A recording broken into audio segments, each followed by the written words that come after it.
That may kindly be taken up in the next week, Lordship.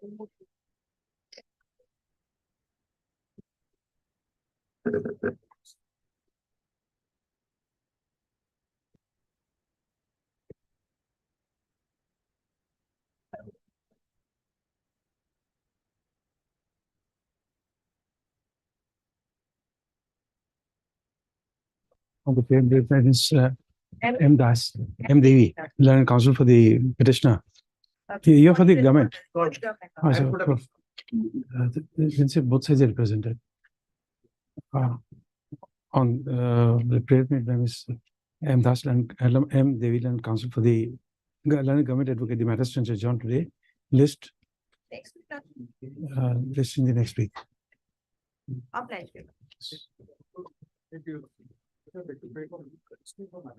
Listing, give it to the court master, please. The person of the other side, I take to mention item 22. 22. Here left by another senior person. He's supplied for I. You have to request advising to go for category documents. In the agenda matter for 2 weeks. In the meantime, we will request ST to list the matter accordingly. Okay. You're taking consent of the other side? Yes, I am for a respondent. Okay. Both sides are represented. Mr. K. Kalita, counsel for the petitioner, submits that the senior counsel is indisposed and therefore prays for adjournment. Prayer is allowed. List after 2 weeks. Interim order passed today, stands extended till the next date of listing. Okay. Actually, your lordship. I got with the concern from the other side. I make to mention item number 18 and 19. 18 and 19. The matter may kindly be taken the next week. 18 is a 2014 matter. Yes, your lord. No, let it reach. My lord, my senior counsel. No, it's 2014 matter. We're not adjourning like that. After 9 years, we are not adjourning. No. My lord. No. Yesterday I have. No, let it be called. Let me see that matter. No. Lordship, I beg to mention item 23, 24, and 25. Council PM Goswami has some personal difficulty. Consent of the other side has been taken. Here for the other side, the matter may be it's in the 1st of December. With consent of the other side, Mr. I Bothagur. R.I. Bothagur, counsel for the petitioner. Respondent. For the respondent. Prays for adjournment as the additional advocate general is indisposed. Matter stands adjourned today. List after? First week of December. First week of December, my lord. List. List after 2 weeks. This matter shall not be treated as pardon.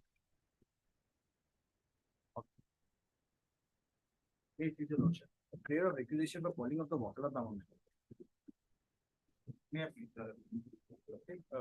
is a matter regarding subsidy amount actually.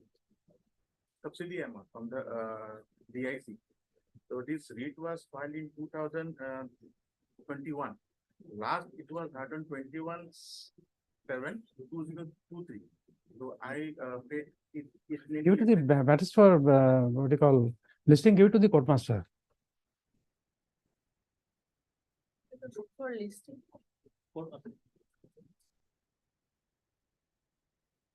Daily list item 1.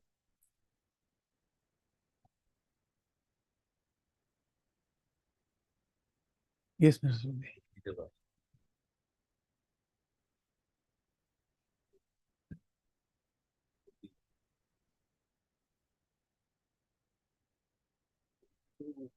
And I know in my other subject that also contributed.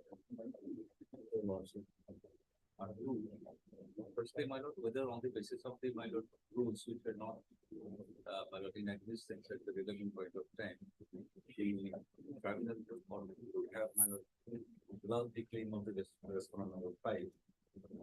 Secondly, when this Just a moment.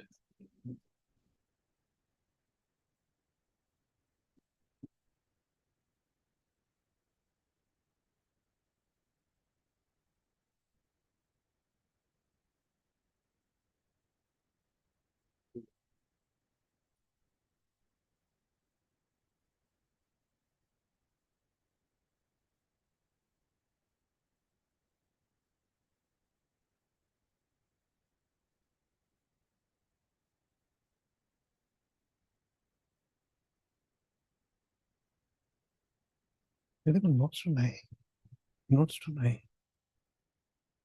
I'll do it.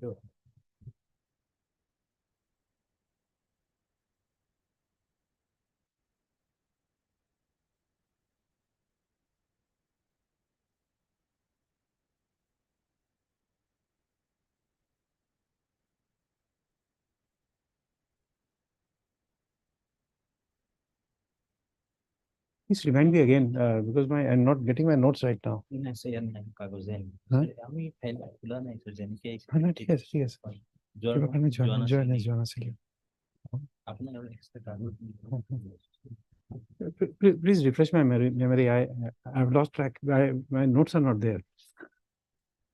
I look, the some number of who had approved the diagnosis. He was appointed in this, my lord, in this school. Just a moment.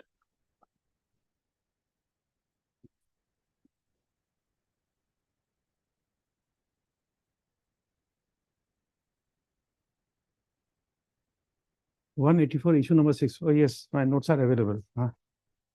Because you working properly, my lord, but it leads to. Means I have a very bad habit.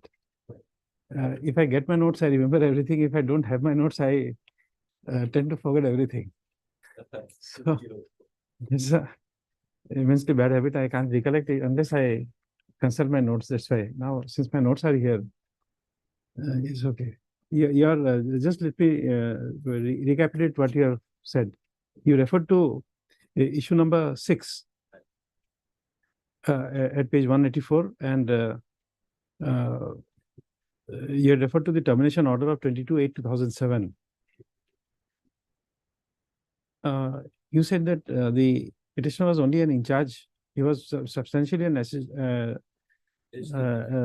assistant teacher, and he was not substantially appointed as the headmaster. And that these 2007 rules on which reliance was placed by the Education Tribunal was notified on 16/10/2007, that is post decision. But, was in effect from 2019 to 2007. 29/10.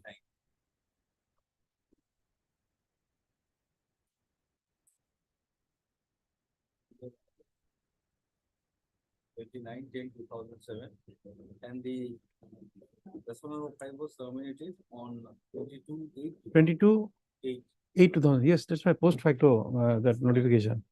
Then you're referring to that letter of 26/3/2008 by saying that it is post termination, and you have said the grounds on which the tribunal had set it aside. Number one, rules were not followed, no guidelines were there. Then respond number 5, you are saying that it was never a headmaster was appointed. His service was provincialized. Petitioner number 1 service was provincial. Yes. And the removal was of the headmaster in charge. So therefore, you say that it's not a termination once he is restored by the order of the tribunal. He goes as assistant teacher. And he has also retired in the meantime. He is also retired in the meantime. And Mr. Sheikh is pointing out that that this resolution in the order, it shows that that the service of the petitioner was absorbed as headmaster. Yes, that is what. So therefore, it's not a case of assistant teacher whose service was being terminated.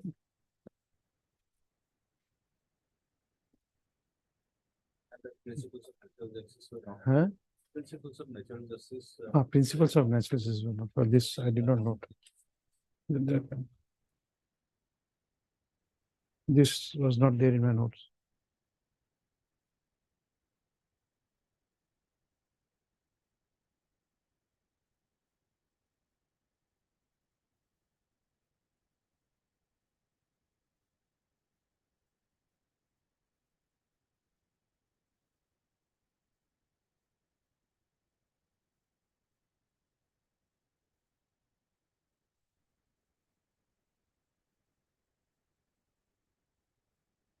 had produced the records by that pertaining to those relevant. Yes, last time too, I pointed out something. I don't remember what did I say.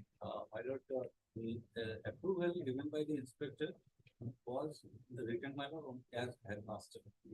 But the proposal that was sent on the resolution that is there, it was only recent. Headmaster in charge.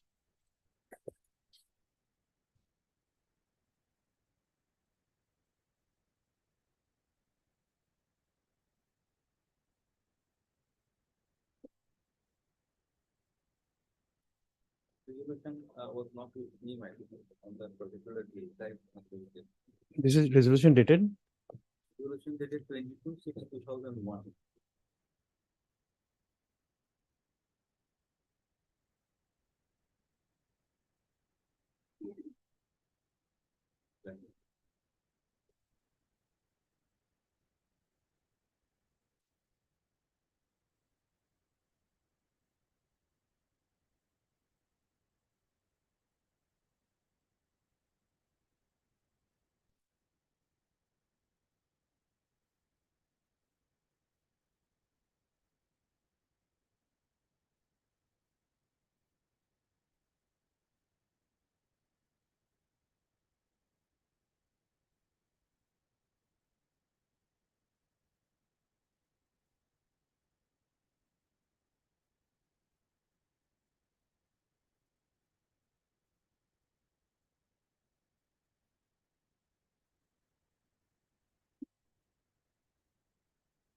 Yes.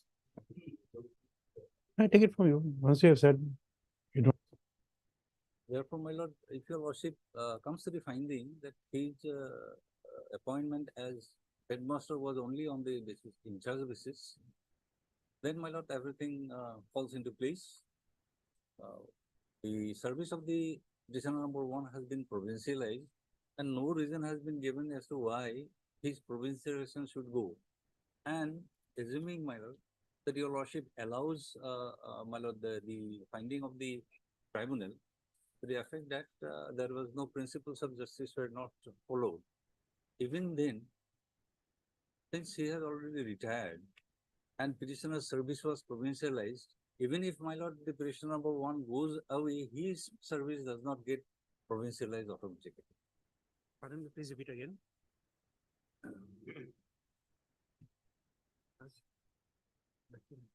Oh.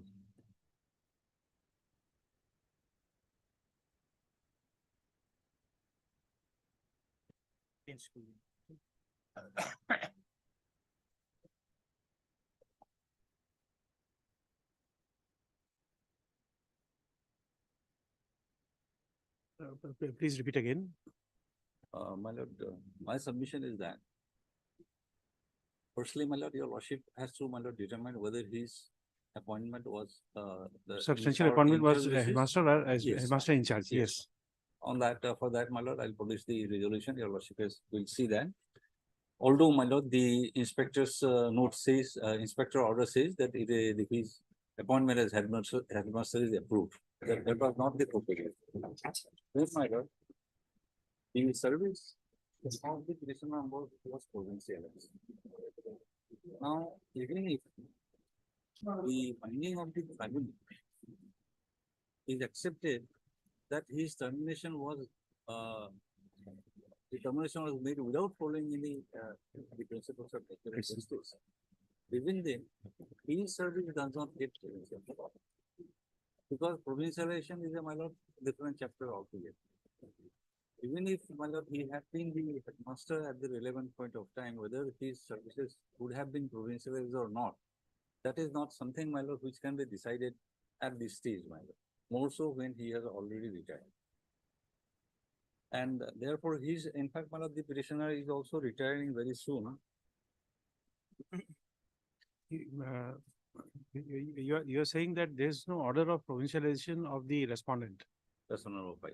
So therefore, notwithstanding he is a headmaster, his position remains as headmaster, but that issue of provincialization should be separately dealt with.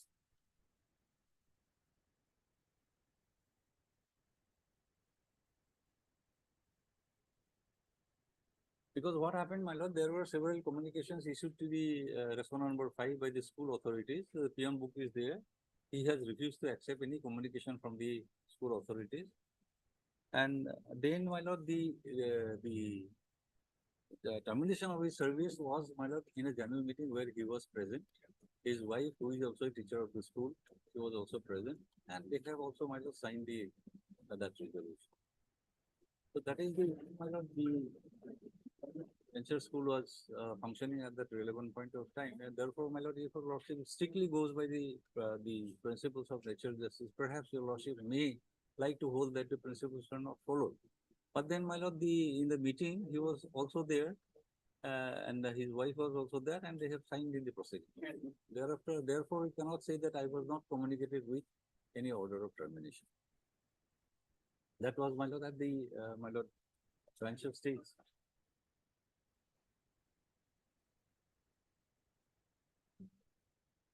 To sum up, my lord, by terminating the service of the petitioner by on the strength of the order of the tribunal, the respondent number 5 does not get anything.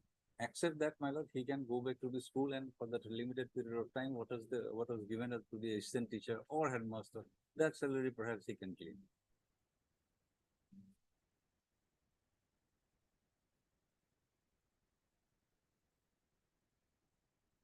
You're saying that he also signed the proceeding books.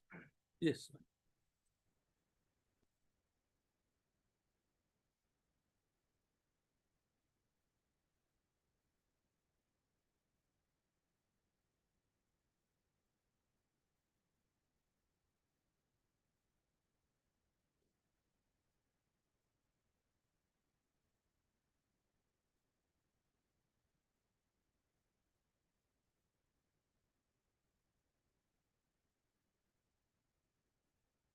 Yes. This is my limitation.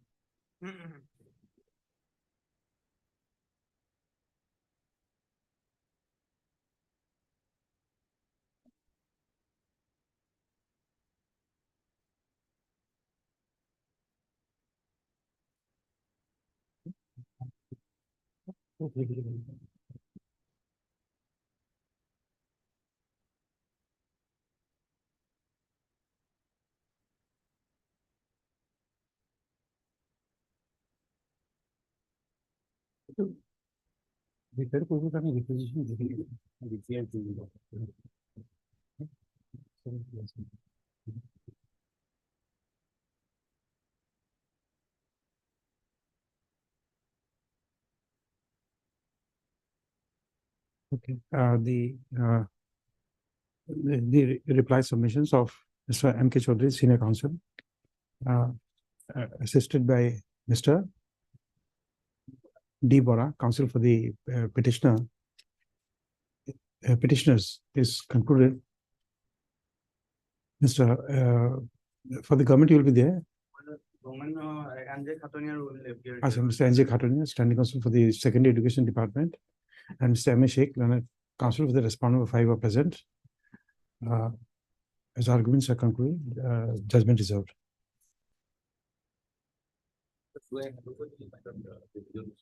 Just give us a photocopy. We don't need that proceeding book, in fact. Once you say, we accept it.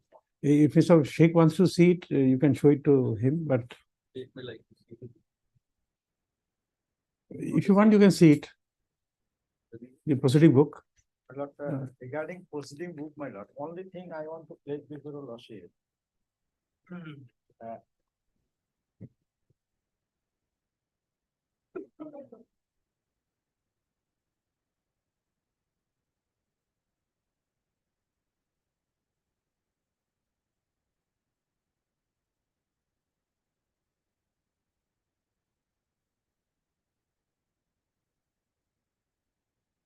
Mr. Chaudhary, yesterday I went with the vote count, and therefore the new face.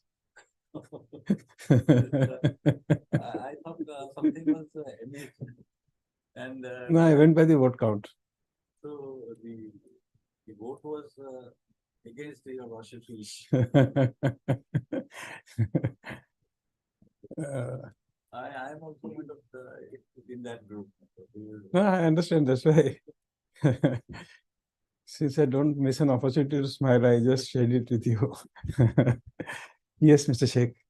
My lord, I refer to page 40, my lord. 40. Yes.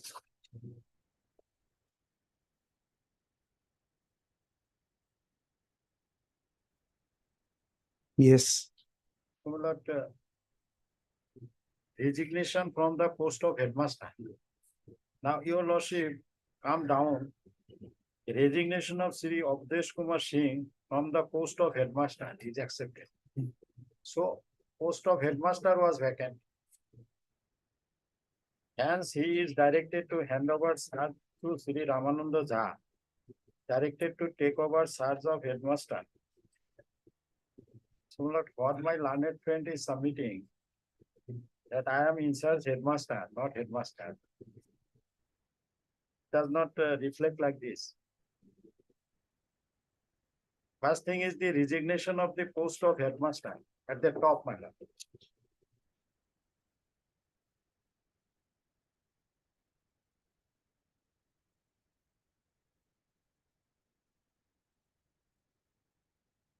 That's okay, Mr. Sheikh, but doesn't make much of a difference Yes. because once you say charge, we'll have to Charge of- understand the charge meaning of headmaster. charge. Yes. That is true, my lord. Now your lordship will turn to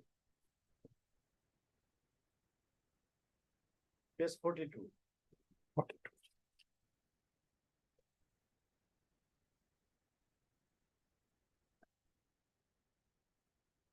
Yes.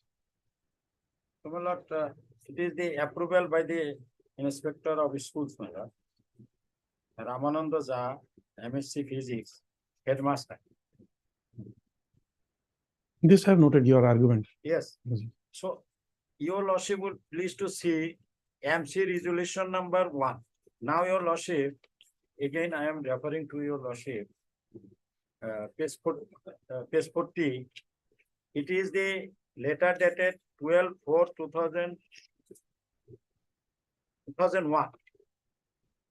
Page 41. Yes. 2001. And what resolution and effort, my lord, that was of April, earlier one, page 40, April 12/4/2001. You have a better copy of page 41. No, my lord. No, I'm page referring 41. to 41 than 40, my lord. No, but you have a better copy of page 41. Page 41. No, my lord. This is the copy, my lord. Hindi is in Hindi. Oh, my lord. So now your lordship, it is in June, a resolution was adopted. MC resolution number 1. That is to be looked into whether I'm in charge headmaster or headmaster.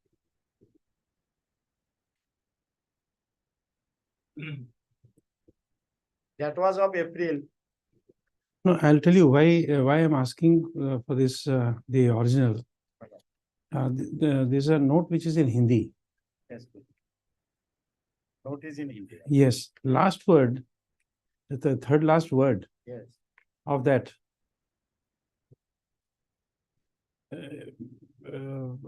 It's not very clear. I can't say for correct, Yes, ma'am. but is it bhar or it is adhibhar?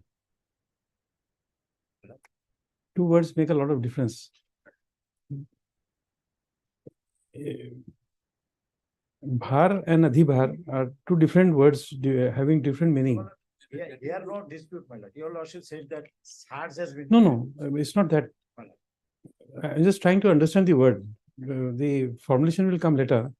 But we'll have to first understand what is written here.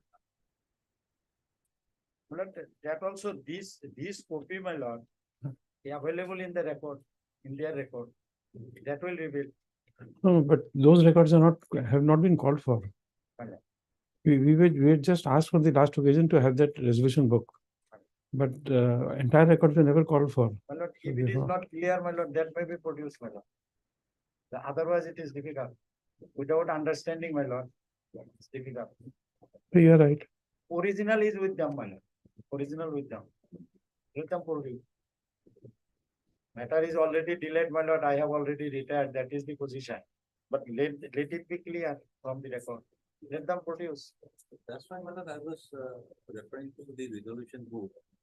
The resolution that is 22/6/2001. The photo is already there, Madam, in the additional affidavit that has been filed on 21/9/2022. That is already there. 21 page. Page 7.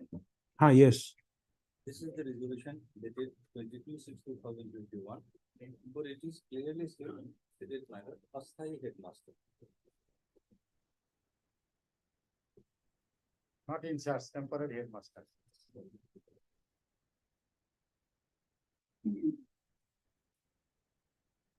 But there is a difference between Asthai and in charge headmaster.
Resolution.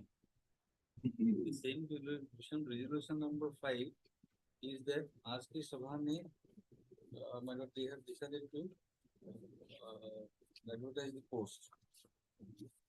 स्थायी headmaster के लिए सचिव को विज्ञापन करने का प्रस्ताव प्रयुक्त करते हैं. So now question arises, well, why did that happen? That is not followed. No advertisement was made.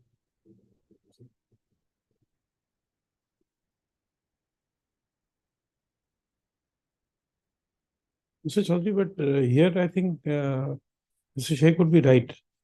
Because if it is not advertised, that means the acceptance of him as an headmaster is. No, subsequently, my lord, the petitioner was appointed as headmaster, petition number 1, on my lord 30/11/2007. 30th of November 2007. Avdesh Kumar Singh was appointed as the regular headmaster, page 150.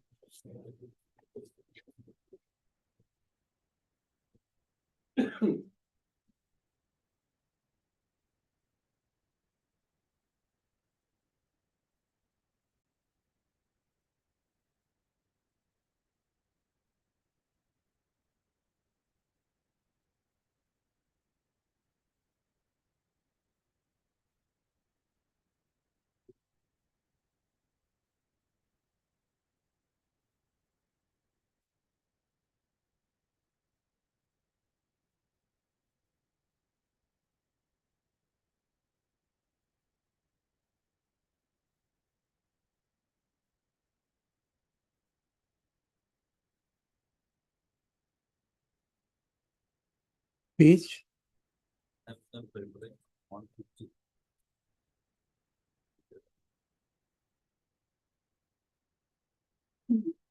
Maybe my lord, I have noted 30th of November 2007.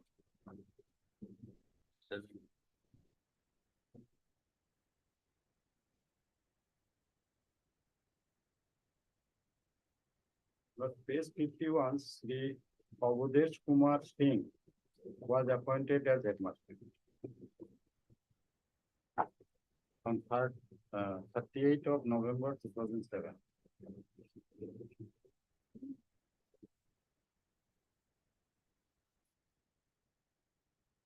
At that point of time also, madam, after the termination of the Saran number 5, when the petitioner was appointed, did not make any remarks. When his service was provincialized in 2014, then only my lord he approached this court by filing the petition. in This is a wrong 2014. submission, madam. I humbly submit you, your worship. Let me clarify the position. That I have come only on 2014. WBC is 2026 of 2014. That's all right. But it is the wrong submission. No, but you came after that. My lord, Before that, you did not come. my lord, your lordship would be pleased to see. In 2012, I have filed a writ petition. 2012, I have filed a writ petition challenging my suspension. When I challenged that suspension, my lord, in 2007, they have taken resolution in August. 2012, my lord, I filed a writ petition challenging that suspension. And in that writ petition, my lord, they filed a additional affidavit, my lord. My lord, I am giving that additional affidavit.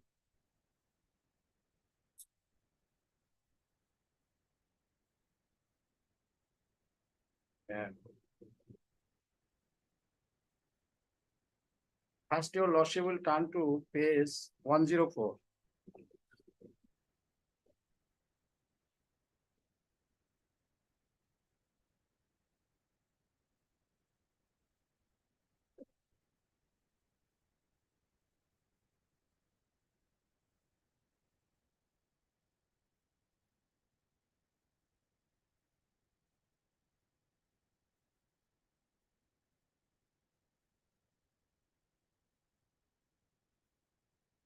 But before that, what happened, my lord? I filed a writ petition in 2007. Not challenging the suspension, my lord. Litigation started by filing a writ petition that regarding managing committee. Your lordship. You withdraw the writ petition. Yeah. You withdraw the writ petition. 2012, my lord, what happened?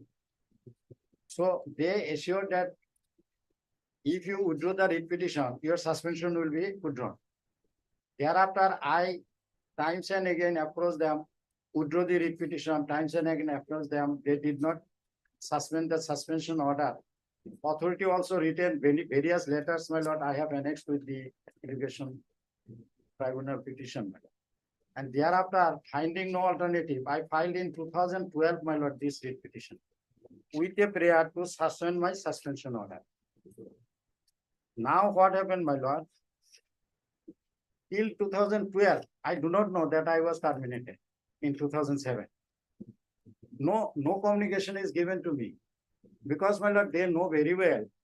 If I give the information, if the managing committee give the information. Do you believe what you said? My lord, Do you believe what you said? yes, my lord, that is a So fact. one is suspended, he doesn't attend the office as a headmaster and he does not know that he's terminated. My lord, that termination order is totally behind my back. No, that's okay. No copy But you was see, given. No copy was given to me. no, it's That okay. is why, my lord, your lordship would be pleased to see. But headmaster is the, you see, Mr. Sheikh, My lord. in the parlance of financial powers, what is the status of a headmaster? In the school, he is the drawing and disbursing officer. Correct? Yes. So, if in 1 month he does not sign the what you call the salary bills of the teachers, surely he'll be what you call there'll be a lot of people who will be liking him, wanting to touch here, correct? It'll be so many people will be pleased in the school. They will like to touch the headmaster here and there. Also, that's his chair also. Huh? That's his chair also. No, I don't know. So that's one part. So it's very hard to believe that a drawing and disbursing officer does not know that he has been terminated. No, no, Very, very I'm difficult. not the disbursing officer because already I have been suspended. I am on suspension. And your lordship, I try to place before your lordship that I did not know regarding my termination because in 2012, when I filed this writ petition, my lord, if I know that I have been terminated, I would have prayed that my termination may be terminated. Now I was in suspension period, my lord, and I said that my suspension may be suspended. That was my prayer.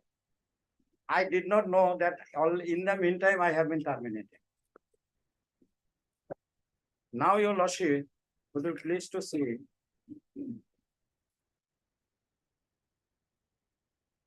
they filed an additional affidavit in opposition. Additional affidavit in opposition in 2012 case number WBC. Here, your lordship will turn to page 11. 111. Sorry, 100. 111. Yes. 111, my lord, para 11, last portion, my lord. Hereafter, about fourth line, my lord. Yes, yes, it's there. Hereafter, general meeting was called on 2807. And the meeting resolution was taken to discharge the writ petitioner from service.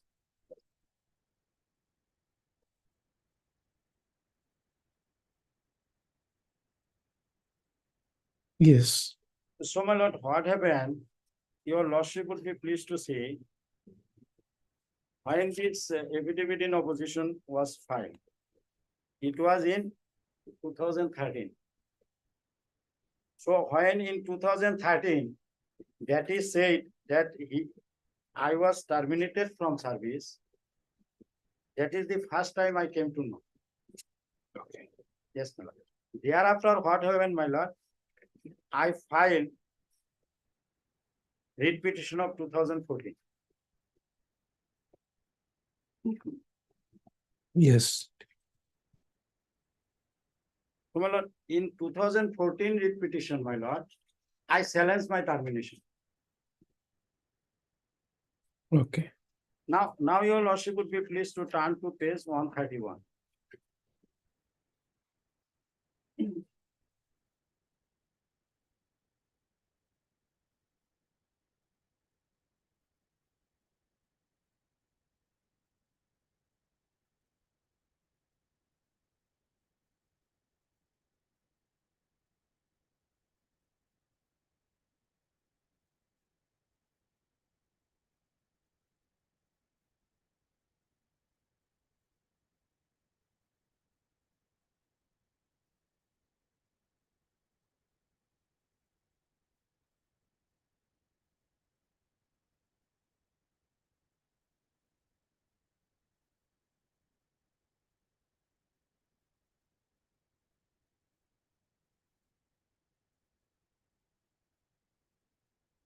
Yes.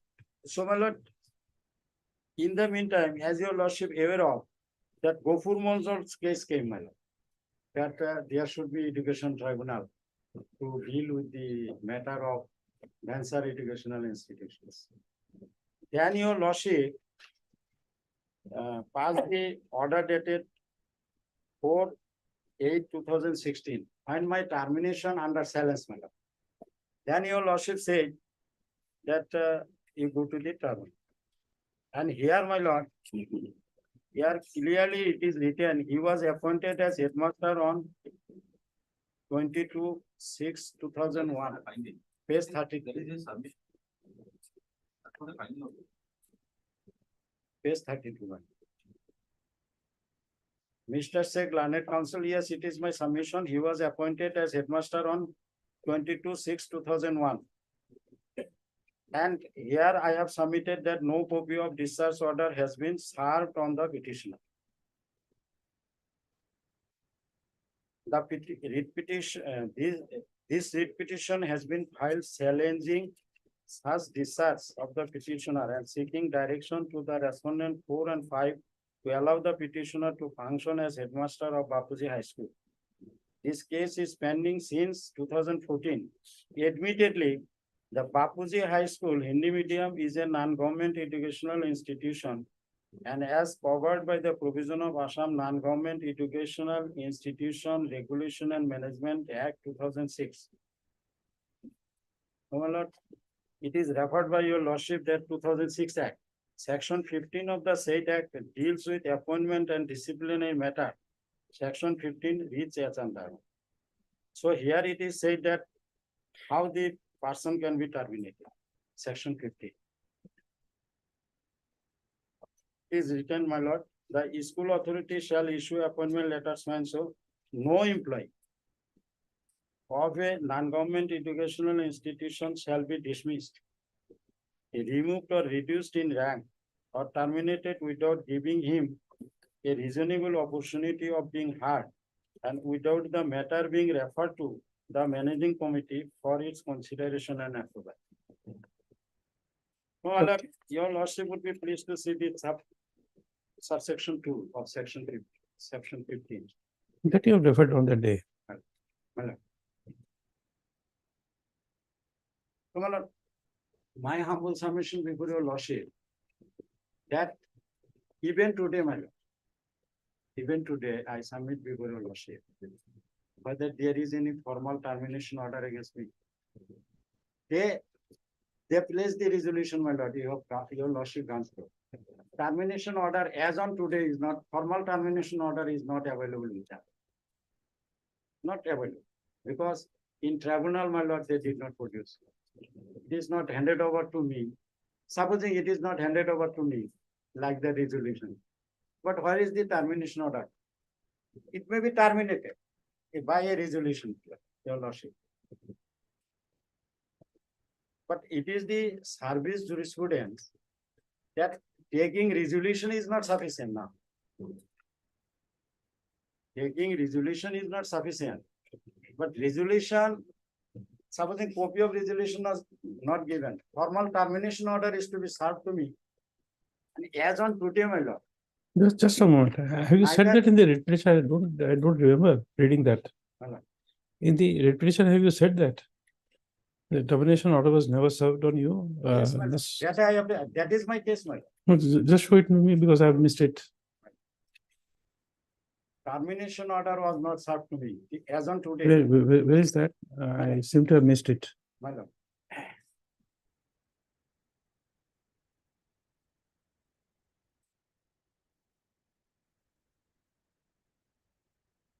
Your lordship would be pleased to take my Affidavit. application. Before the tribunal.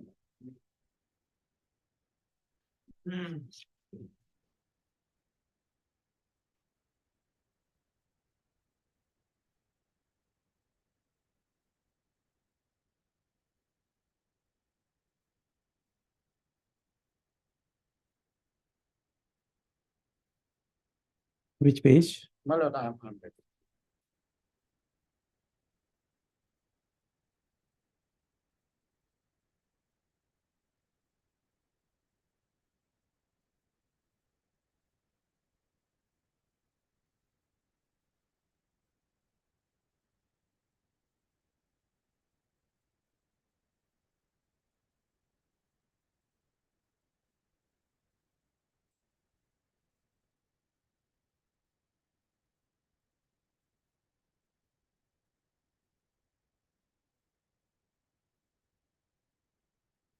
Oh, yes, it is there at page 219.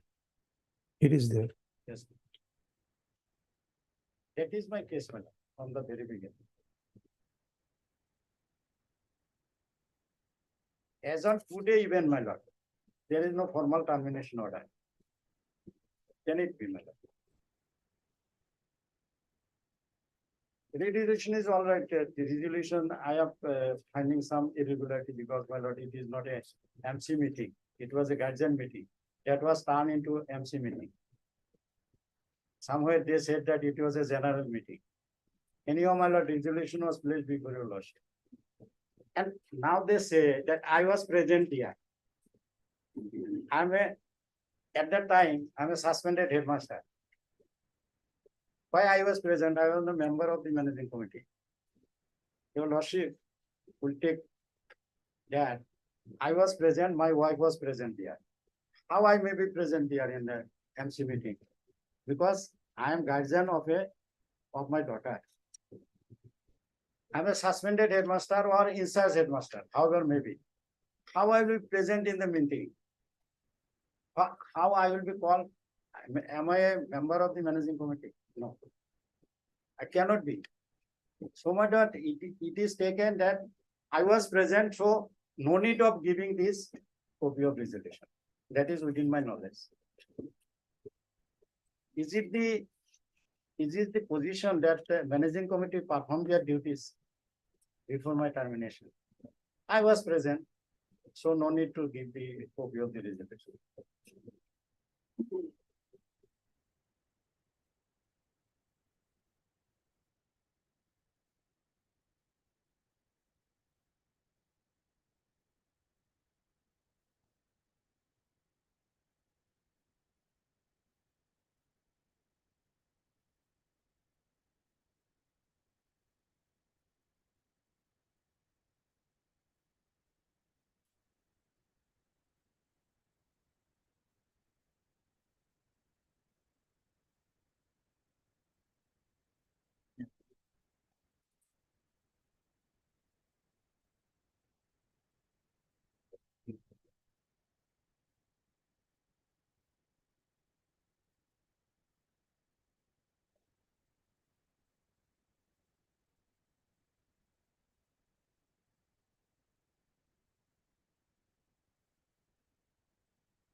Yes. So, my lord, possibly I am able before your lordship to answer that 2007, I was terminated and I filed the education petition in 2014. My lord, possibly I have given the answer. That is not the fact. That 2000, it is the respondent authority, my lord, managing committee. They suppressed the matter. They did not given it to me. Termination order is not given to me. As on today, formal termination order is not with their hand, in their hand. So, my lord, not that I delayed the matter. They, in a very planned manner, my lord.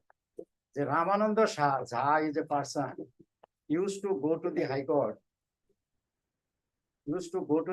Even regarding managing committee.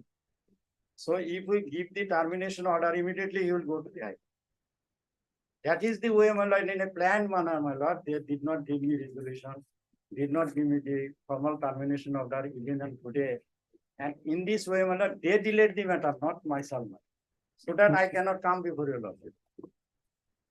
My lord, another point, my lord, what my learned friend repeatedly placing before your lordship, that you see that rules come into operation in 2007, that is Gazette notification 29/10/2007. My learned friend submitted to your lordship. And Act came into operation, that is termination was on 22/8/2007. Yes. So after 2 months of my termination, 2007 rules have come. Now, my lord, your lordship would be pleased to see when Act come into operation. The Act come into operation on 21/2007.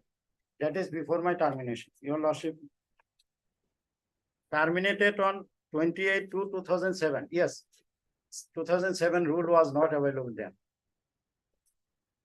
But Act come into operation on 21/2007. So very well. That, Which act? my lord, Which act? that is 2006 Act, my lord.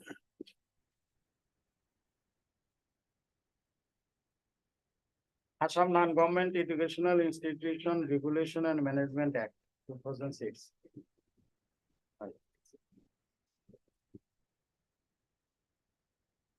If it is the same book, my lord, your lordship will take at the bottom, my lord, published in the Assam Gazette Extraordinary, number 19, dated 21/2007. Just which page is in this? 2000 non Assam non-government education institutions 2006. 572. Ah. Yes, 570.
In this act, what is relevant to you? My lord, my relevancy is this, my lord. When I was terminated, the act was in operation. Act was in operation. If the act was in operation, my lord, in that case, I will take record to section 15. Now your lordship would be pleased to consider whether section 15 of the act was complied with by the managing committee at the time of my termination.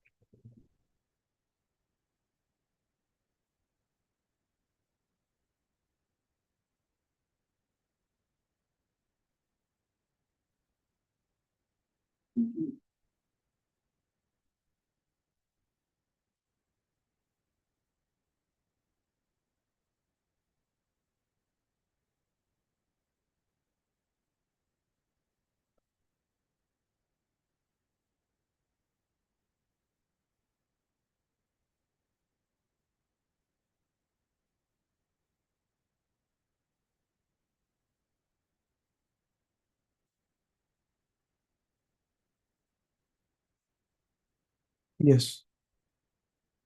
So my lord, act was in operation. So my lord, my humble submission before your lordship, in 2014 order, I already referred. Your lordship said that section 15 quoted. That section 15, my lord, I am referring.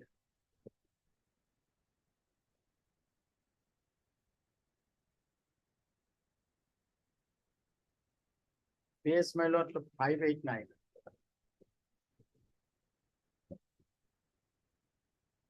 Of this book. Yes, ma'am. Yes.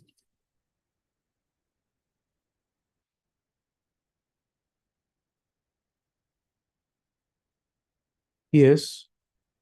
So my lord, appointment and disciplinary matters. The 15 I have read. Yes, ma'am. Now your lordship would be pleased to see whether terminating me by the managing committee, my lord, that section 15 is complied. Definitely not. Because, my lord, my another case is this, my lord. If I am to be terminated, my lord, if I am to be terminated, in that case, my lord, there must be some search is to be framed and copy of search is to be given to me. They want to say that there was a show cause notice. Show cause notice is another thing, my lord, issued by the inspector of schools regarding some misappropriation of money, etc. But regarding my termination, that we want to terminate you on the following charges. Document record produced before your lordship. In the tribunal, I will place before your lordship. In the tribunal, learned tribunal asks them, please produce the proceeding books. But they did not produce the proceeding books before the tribunal. And tribunal was handicapped to pass the judgment, my lord, without that proceeding book event. That has been reflected in the judgment, my lord. I will bring before your lordship. Now what happened, my lord? When your lordship again say that produce the proceeding book, now they have produced before your lordship. My humble submission before your lordship, supposing I am a assistant teacher or a teacher or a in-charge headmaster, I am holding a post.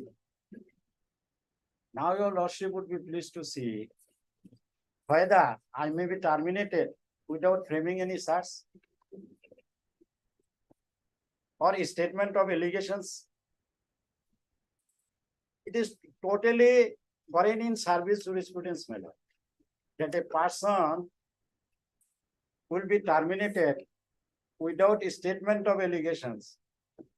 Number one, without framing a search. What I will reply?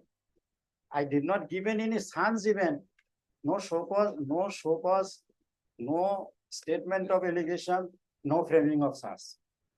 They said that in a meeting, he was present, all conditions fulfilled, resolution taken, you are terminated. Okay. So, my lord, that is the thing. And another thing, your lordship, my learned friend times and again submitted before your lordship. Hey, yes, my service was provincialized. That writ petitioner service was provincialized. He was regular headmaster. As on today, my lord, I humbly submit before your lordship. Did they produce the appointment letter of Abhidesh Kumar, the writ petitioner? No. As on today, even their appointment letter is not placed. Appointment letter is not placed before the tribunal. Everything suppressed, my lord. Everything suppressed. Now it is the oral submission of my learned friend before your lordship that writ petitioner was appointed as regular headmaster. Where is the appointment letter, my lord? Appointment letter is not produced by Abhidesh Kumar. Abhidesh Kumar was partying before the tribunal. Even today, my lord, same like this, my termination is not placed, served to me. Appointment letter is not placed before your lordship, even on today. What type of headmaster he is? What is his appointment? Appointment letter. Appointment letter is not produced. So, my lord, why it is not produced, that is their business. But I want to say that actually Abhidesh Kumar was also not regular headmaster there. There's a problem. If that is, there is no problem, my lord. If there is no problem, why appointment letter? It's a very genuine thing, no? My learned friend timely saying that I am regular headmaster, I was provincialized, how it can be interpreted? It's a very genuine thing. Appointment letter should be produced before the tribunal. Did not. Even High Court did not. Then Did you in your affidavit, did you challenge that? my lord, That he was not appointed as a headmaster? no, my lord, not appointed as headmaster, that I have not said. But I am replying to them that actually he was appointed in my place. But it is said in their resolution, the post will be advertised. They did not advertise. It is their resolution. Post, is there any record that the post was advertised? No, that you see, we'd have to examine the list on the basis of the prayer made. If the court is not called upon to decide that issue, we will definitely not ask for that. No, document. My humble submission, Because, Your Lordship. because Mr. Sheikh, I challenge his appointment. I challenge his appointment. Is it not the duty that my appointment challenged? When my appointment is challenged, my appointment letter is to be produced. It is not correlated, my lord. My humble submission before I challenge the court thing that his appointment is illegal, and tribunal said that his appointment is illegal. So was it not duty of the Avadesh Kumar, the writ petitioner, to produce? come his to that appointment? part of the finding of the tribunal. My lord, your lordship.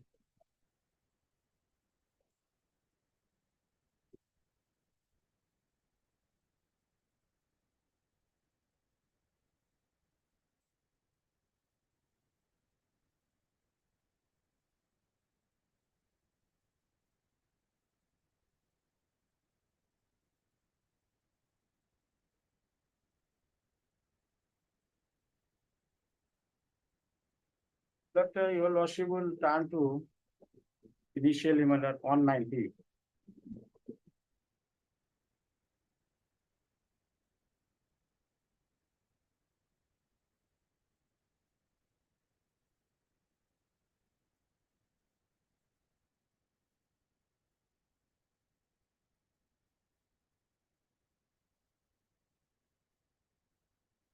Para 15. Just a minute. Para 15. Just a minute.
Mr. Sheikh, I have read each and every paragraph of your application before the Education tribunal. Education Tribunal. My lord. you're not even referred to the petitioner as headmaster. You just say that his provincialization you are challenging. Ah, So you see, when everything else fails, in fact, yesterday, Mr. Chaudhary Senior Counsel was reminding me that a judge should normally not stay behind the shield of CPC. He's absolutely right. Because you see, once I say CPC or civil, I take into its ambit 13 different acts, including the Civil Code Rules and Orders, Transfer of Property Act, Contract Act, Specific Relief Act, then Stamp Act, Court Fees Act, then so on and so forth. I won't even remember now. So these are a comparison of 13 acts and rules, which in my short term I say CPC. You see, when I fail in everything else, I come back to my alma mater and I find 57 says of the Evidence Act that facts admitted did not be proved. So therefore, and the second is Order 8 Rule 4 and 5. Denial should be specific. So you see, unless you make an allegation about his appointment, Mr. Chaudhary was under no duty to make a specific response that he was the headmaster and to produce the appointment letter as an headmaster. Now the tribunal decision was given, whatever the finding be, but now we are in a writ court. In a writ court, I have authored a judgment where I have said that contrary to a public perception, general perception, in a writ petition, the statement made in a writ petition supported by an affidavit becomes evidence. So therefore, when I have said that, it would mean that whatever statement you are making in the writ petition itself is an evidence, and therefore, when your evidence is not supported by any document, then we say that the petitioner has not been able to show prima facie case and it's not accepted. So once it is an evidence, and that allegation is not there on record, it will be very difficult for me to accept that he has not produced his appointment letter, and therefore he is deemed not to be an headmaster. Not that it is not a fact denied that he was not holding the charge of headmaster or head of the institution. He was headmaster anyhow, my lord. Only thing is this, as they pointed out to me, that I was not headmaster. I was not headmaster. I was temporary headmaster. Sometimes I am in charge headmaster. This is the stand they have taken. So in that case, my lord, automatically it has come that yes, see, you are in charge headmaster, I am the headmaster. That question automatically comes because, my lord, when I say that provincialization of service may be set aside, in that case, they have to come with this. No, I was properly appointed as headmaster and I was properly provincialized.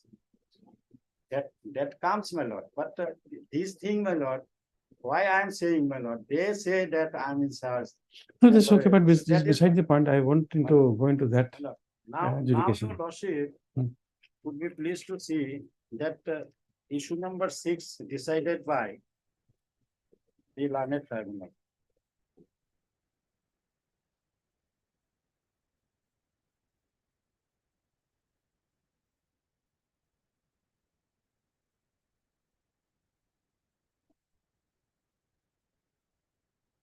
You can make your submission because this we have gone into twice. Your Hmm. lordship, now Just make your submission. here, my lord, Hmm.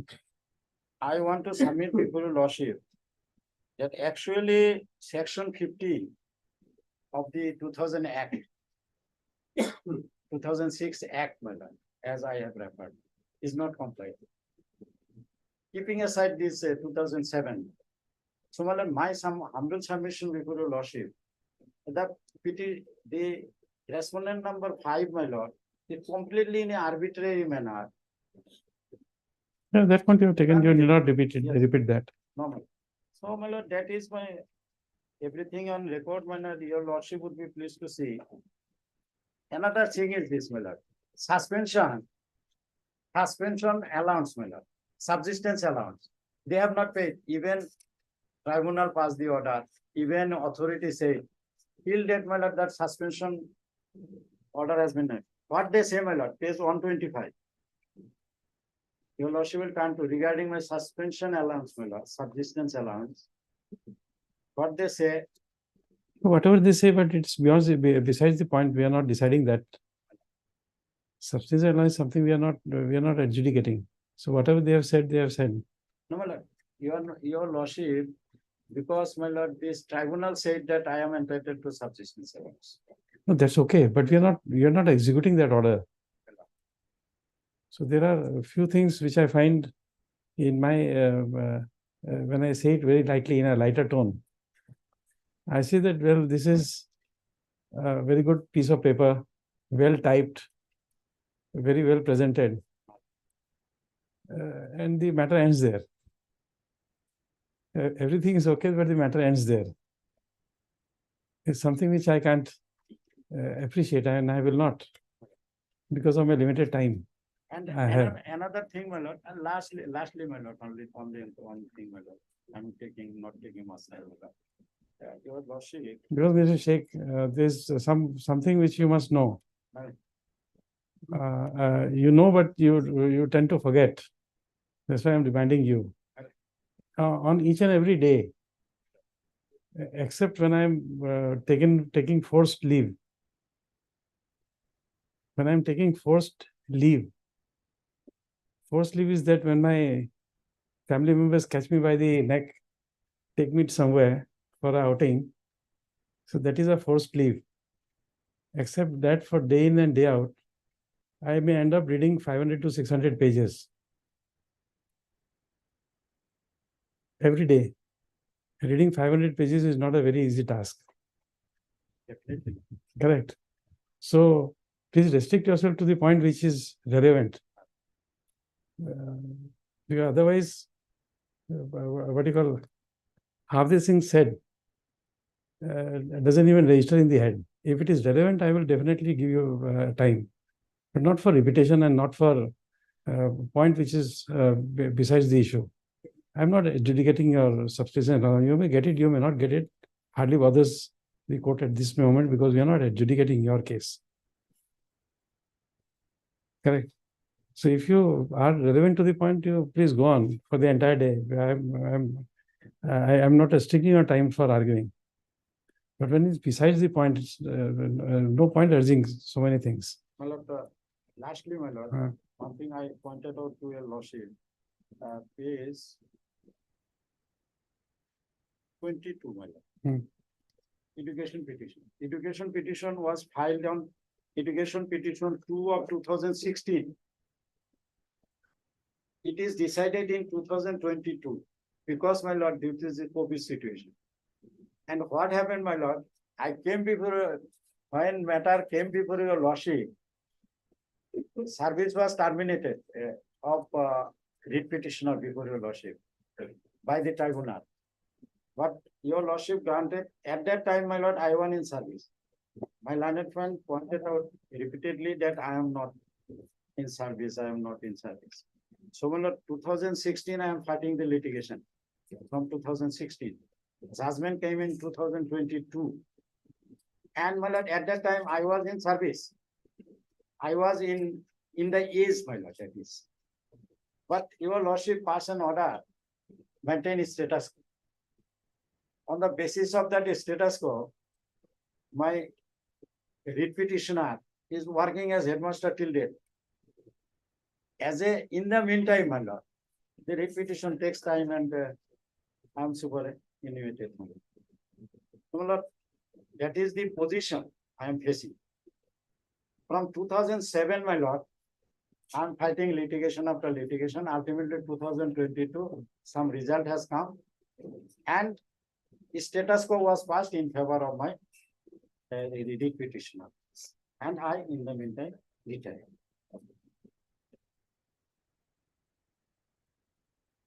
And the tribunal, my lord.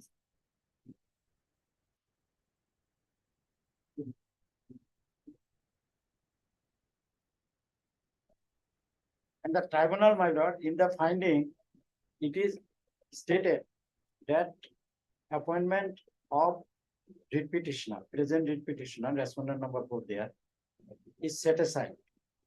But regarding provincialization of service of present respondent number 5, petitioner before education tribunal, will be considered by the district scrutiny committee. Say, supposing, my lord, there is no status quo from the High Court, my lord, then what happened that district scrutiny committee would have considered my case, sent to the state level, my lord, I would have been provincialized. But under this situation, my lord, I superannuate.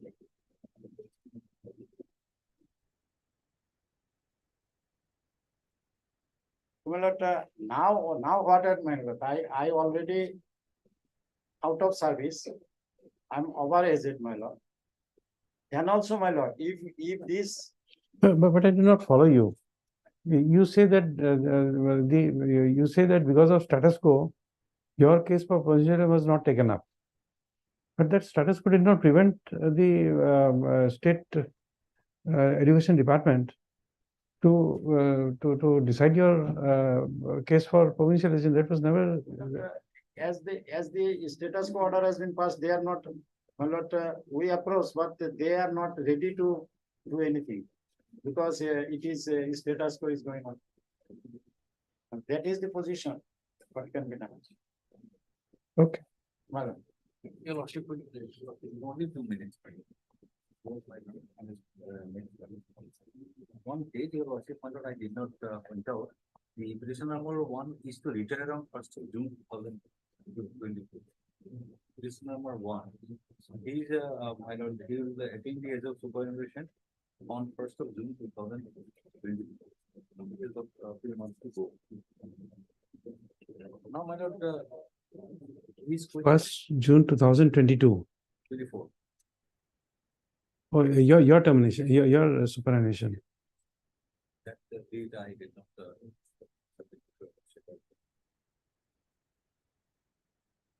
Your lordship knows whether there is a procedure from provincial aid. For provincial aid, the services of the teachers to school or on the school itself, my lord. There is a certain procedure. The school has to give the my lord the report who are the teachers there working. The inspector gives a report by inspecting, and thereafter, my lord, the order of provincial is passed. That order is at least 20. Page 20 is the order of provincialization of the service of the teacher as headmaster of the school. Tomorrow he does not lie in the mouth of the my friend that my letter of appointment has not been produced. Had I not been the headmaster of the school, my case for provincialization would not have been considered by the authorities. That is one submission. And secondly, my lord, my learned friend has been saying that only in the earlier repetition, when in 2013, the affidavit has been filed by the school, then only he came to know that he was terminated.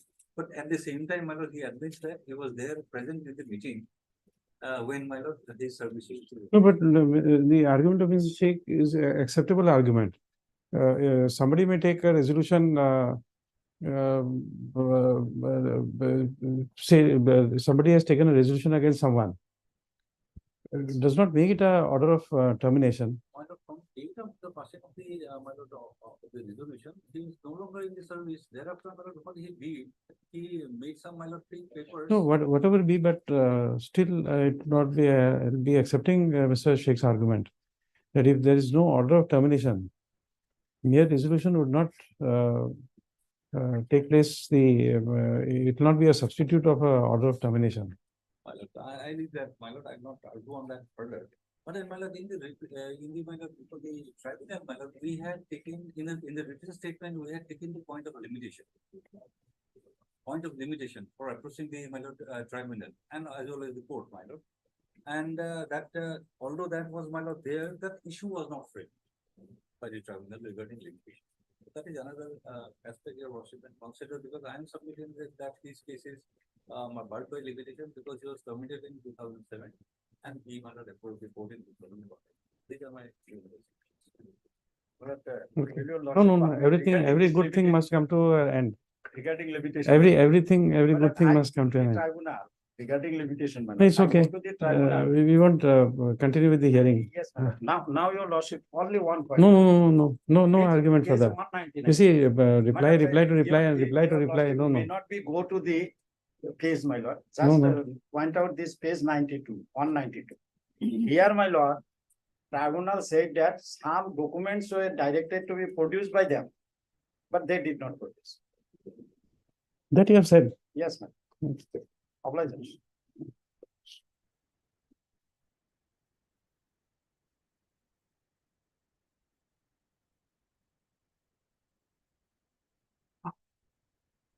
Highly obliged.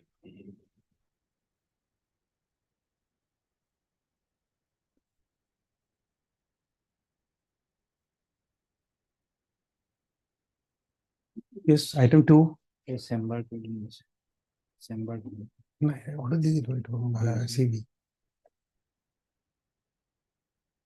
Yes. So in this recent lordship, the subsidy amount, the principal amount, they already been disbursed. Only thing is that they paying for the interest part also. But regarding this, like regarding whether in subsidies, interest will be in delayed payment of subsidies, whether interest will be applicable, that matter is pending before the Supreme Court. So SLP has been filed, so SLP is yet to be decided. So lordship may keep it pending for some time. Consider 4 petitions for 4 different periods. So for 3 petitions are concerned, principal amount was disbursed. Only the claim issue pending before this court is the interest part. interest on delayed payment. Same matter is pending before Honorable Supreme Court in SLP. So I pray that similarly that 3 petitions may be kept pending. That's what he said. Okay. Yes, and one rate petition 2319 of 2017, here the principal amount is still pending, which is not yet approved by the district level committee also. It is up to the industry department, they have not yet processed since 2014, claim purchase 2014.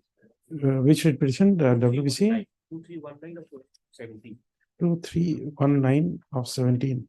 17. Yes. What to do with that?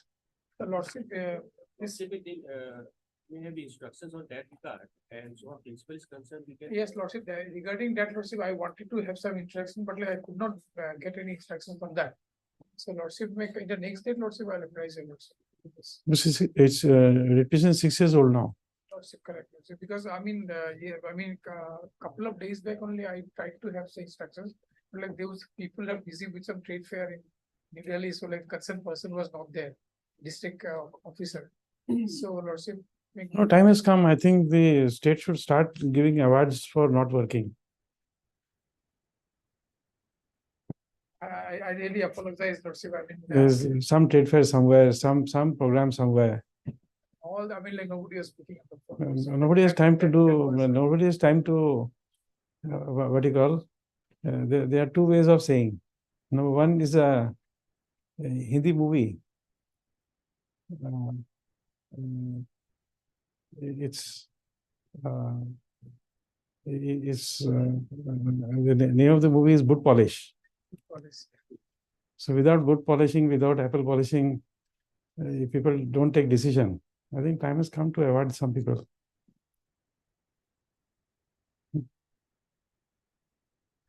Vishish Seva Medal. We also get really embarrassed. Vishish Seva Medal for people who don't work.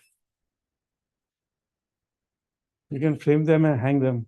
Actually, lordship, I sought the instructions for all the cases. They have given me instructions for 3 cases and like other one, they didn't give anything. Then I tried. Then to we'll say that these people who are to take decision be recalled and make to work at station for 7 days without any leave. By cancelling all their holidays for entire week, working week, 5 days or 6 days, whatever it is. This officer should be made to work and report through the Secretary Industries Department for 1 week. They'll be at station. They will not be assigned any other work. They will not be permitted any leave. And for 7 days, they will work and tell you within the next 7 days. So we are giving time to from 20 to 24 to these officers to be at their table and work. If they are anywhere, they will be recalled and made to work from Monday. This is the order we are proposing to pass. 2017 matter. And if they don't want, they will outsource. But within 24th, they should tell us what is you appoint a charter accountant, do whatever you want, outsource the decision-making process, or let the secretary the industries do the work. But within 7 days, next 24th, they will work and report to this court on 28th. Right, See, a separate. I think, I apologize, Lordship. No, it's okay. You see, but you see, I understand. as an officer of the court, we don't want you to apologize. Unless you are bold and address the court on the issues and have you can't do anything. You can just make a request to the officers to give you the instructions. It is for the officers to work. So if they don't work, you will direct them to work for at least 5 days. Heaven is not going to follow. Lordship, kindly keep me, Because if they are paid to work. yes, Lordship. So let them work from 10 to 5. Before leaving, they will report it to the Secretary Industries that their work for the day is over. They are leaving for home. For these 7 days, they will show that they are working. And within next working day, they will report to the court. If not within this time, either the Industries Department will take up the file and do the work, or you will outsource it and get it done from outside. If the department doesn't work, you outsource it. If you can outsource Safai Karmacharis for some manual work, you can do outsourcing. Electricity board, they will outsource the what you call electricity line and other work. If they can outsource one work, let them outsource the officers of the work of this department. Let them do the trade fair. I understand, Lordship. No. I really understand. No. If for 7 years they don't have time, can't the court direct them to work for 7 days, 5 days? Is it too bad for the state? That if for 5 days I ask the people to work, the state administration heaven will fall on them. No, I don't think that. 7 years is too much. If for 7 years you don't get it, it's too much. I understand, Lordship. I really appreciate Lordship's No.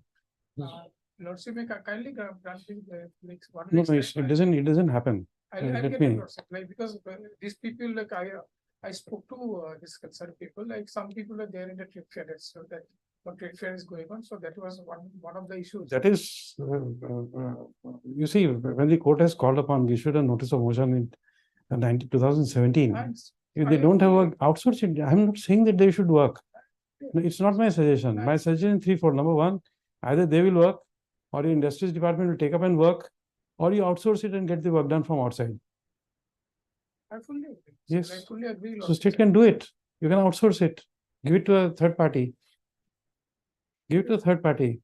Even a what you call the pawn shop outside the court premises, he will be able to decide. He'll have to see the records. If it is applied on time Yes, and say yes, do it. It will hardly take time. Give it to a pawn shop. Pan dukan will also be able to do it. It's not a very hard decision to take. But if they don't instruct to the court, what should I do?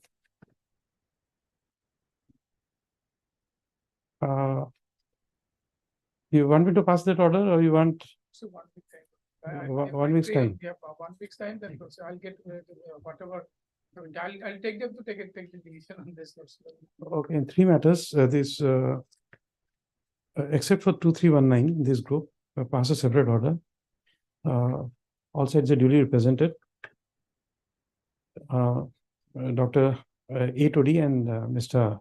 A. Kalita, counsel for the petitioner, and Mr. A. Kalita, Innocent. standing counsel for the Industries Department, have jointly submitted that the issue relating to interest on subsidy Delayed is payment of subsidy. delayed payment of subsidy is an issue which is pending for adjudication before the Supreme Court of India.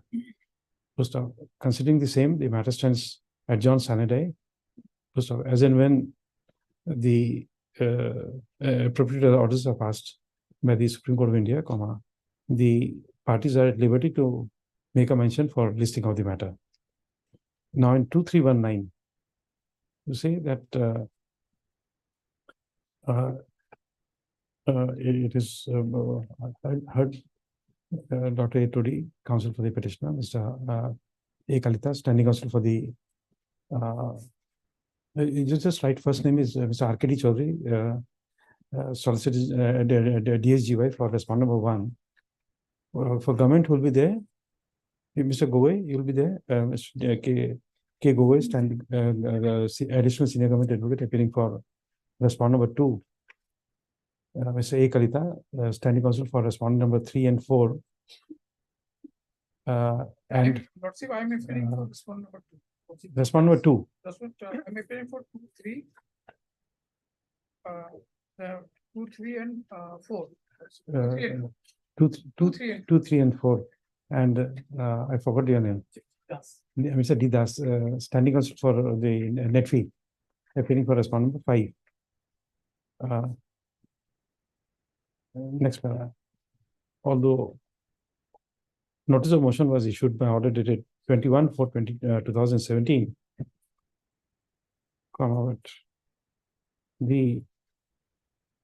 but except for respondent number 5, none of the respondents have filed their affidavit in opposition. So next paragraph, on the prayer made by the learned standing counsel for Industries Department, matter stands adjourned today. Next paragraph, however, the respondent number 1 to 4 are put to notice that in the event no response is filed at least 2 days prior to the next date of listing, the court shall invoke the doctrine of non-traverse, and it shall be presumed that the state respondent numbers 1 to 4 have admitted the claim of the petitioner, and appropriate orders will be passed on admission of claim on the next date of listing. List on when? 1 week's time. Now you take whatever time you want, because I have now put you to notice that it will be admission. So now you take your time.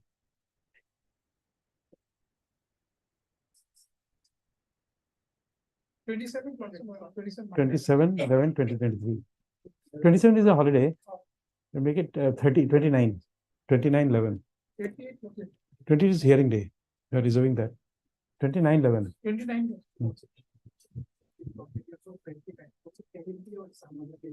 Okay, then 1st of December.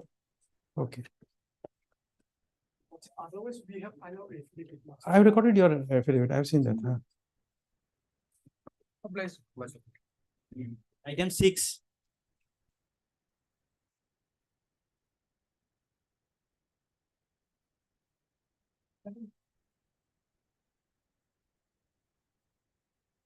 So, this matter, on couple of days, was previously heard by another bench. Just heard it.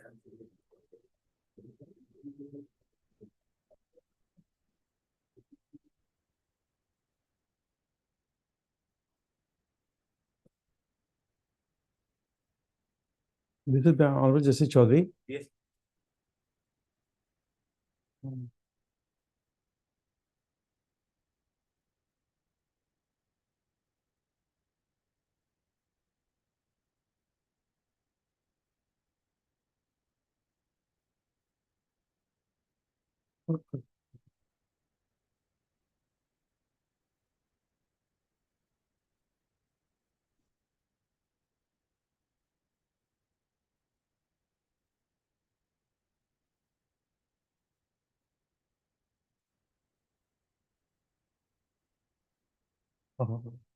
Mr. S. Count Leonard, counsel for the petitioner, has submitted that this matter was extensively heard by another honorable bench of this court, in bracket, Honorable Mr. Justice Manish Chaudhary, bracket closed.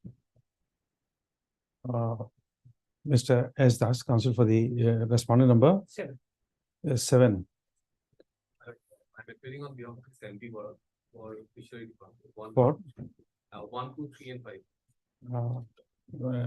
and Mr. RB goes on. R.V. Goswami and constitute for respondent number 1, 2, 3, and 5 Five. are present. Next para, in view of the said statement, the registry shall examine the matter and place the matter before the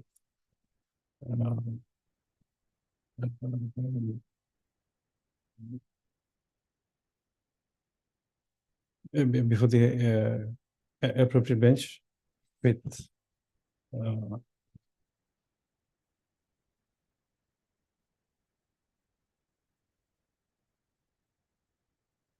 with the due approval from the honorable Chief Justice.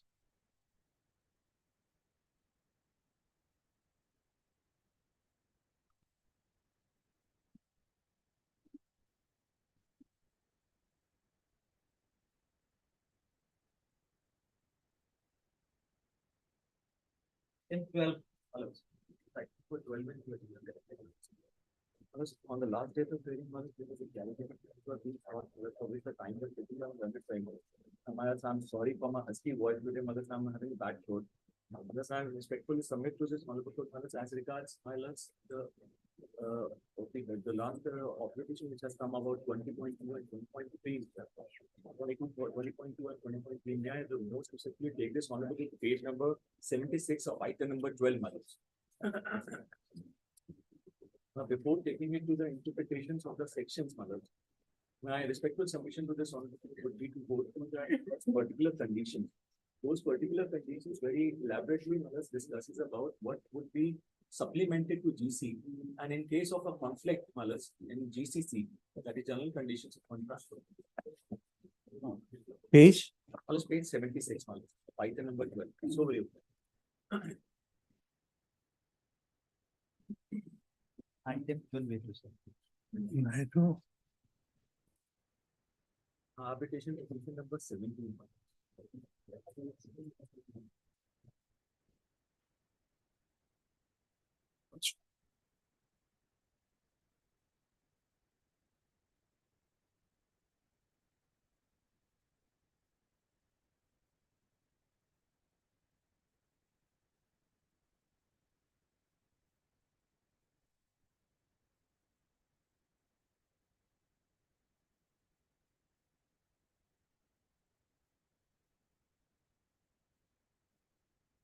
Just to give a short background, petitioner and respondents were in contract with each other. Petitioner and respondent were in contract with each other. There was a tender floated for the purpose of rehabilitation of the forest. That tender was allotted to me, and I being the L1 bidder. Accordingly, there were some disputes which have arisen between the petitioner and respondent. Consequent to which, there is a mechanism which has been adopted in the contract, which is related to arbitration disputes. We are in both 11.6. We are before this all before then 11.6. London Bank has raised an objection about a TRP, which relates to 20.2 and 20.3. For that, I am respectfully taking this on to page number 76 first.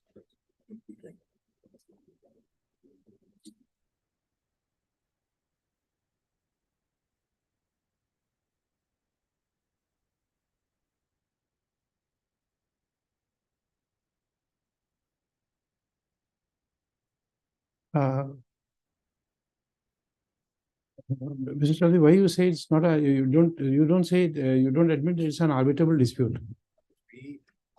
We've taken preliminary objections, it's fourfold. Firstly, we say that there is a pre-arbitration mechanism which is mandatory as per the terms of the contract.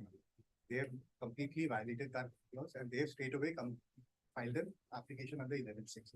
Secondly, we are saying that the petition itself in its present form is not maintainable. Firstly, because it is not properly stamped in terms of the judgment rendered by the Constitution mentioned in global methods. Secondly, the certified copy of the original agreement, which is a mandate under the statute, that has not been complied with. And the affidavit prescribed in the prescribed format has not been filed. Now, these are the objections we have taken.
What is the requirement of producing the original agreement? We kindly have section 1110 of the Arbitration Act. It provides for, it empowers the High Court to formulate its own rules, man. And this is in conformity with the rules that we have. 1110. 1110 rules. The Supreme Court, as the case may be, the High Court may make such scheme as the said court may deem appropriate for dealing with matters entrusted by subsection. No, but by now this has been amended and been withdrawn. Has been amended. Huh. This is still there. It is part of our High Court rules. Man. Can we just point? Let's just point out the preliminary objection. We'll take up that first. High Court rules. Oh, sorry. You see it. Appendix 23 of the High Court. Appendix 23. At page 400. 400. 400.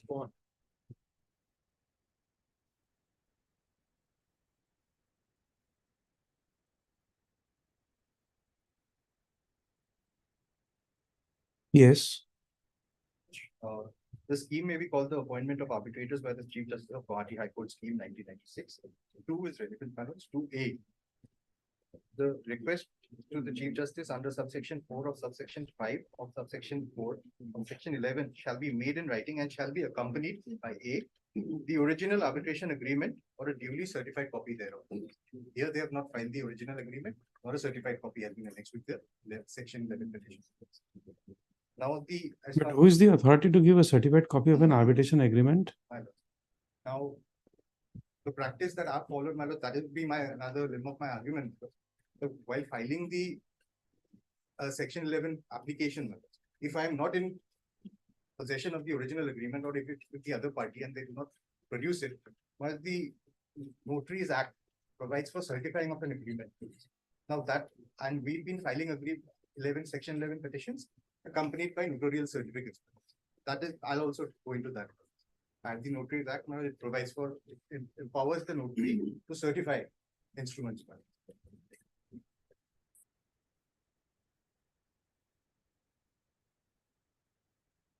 Just to short, Check the Notary Act.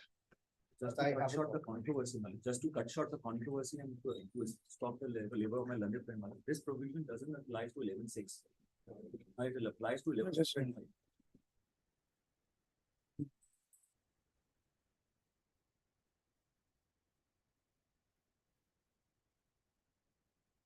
Let him complete his part. We'll come there. This is a preliminary objection. We Keep your back. are taking on that. Yes. Keep your back.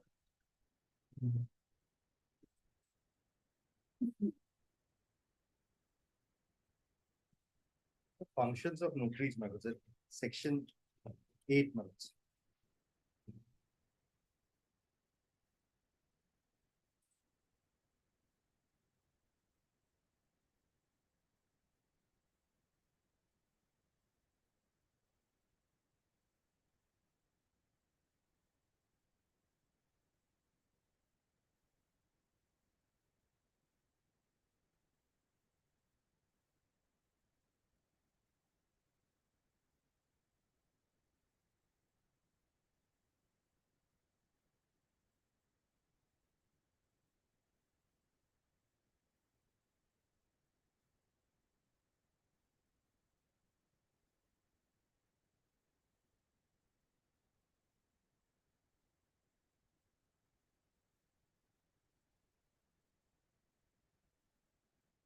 Okay. Section 8, my lord. 8. 8. Section 8, subsection 1A. A notary may do all or any of the following acts by virtue of his office, namely, A, verify, authenticate, certify, or attest the execution of any instrument. Instrument is defined in 2A. 2B, sorry.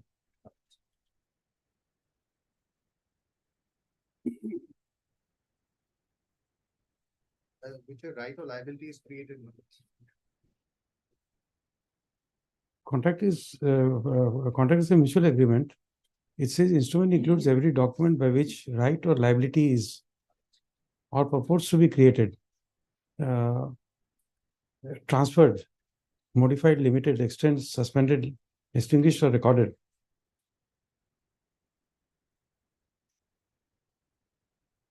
that is the practice we follow. But I've also looked into judgments, but I couldn't come across anything.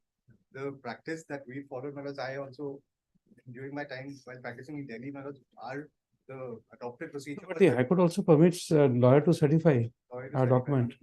That, why I'm saying like the certified copy of the original is important, but that becomes relevant in line with the judgment of in NL Global manner.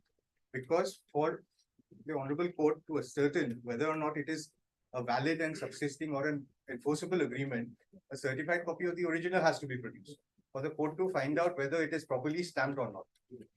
That is the mandate under Section 33 of the Indian Stamp Act.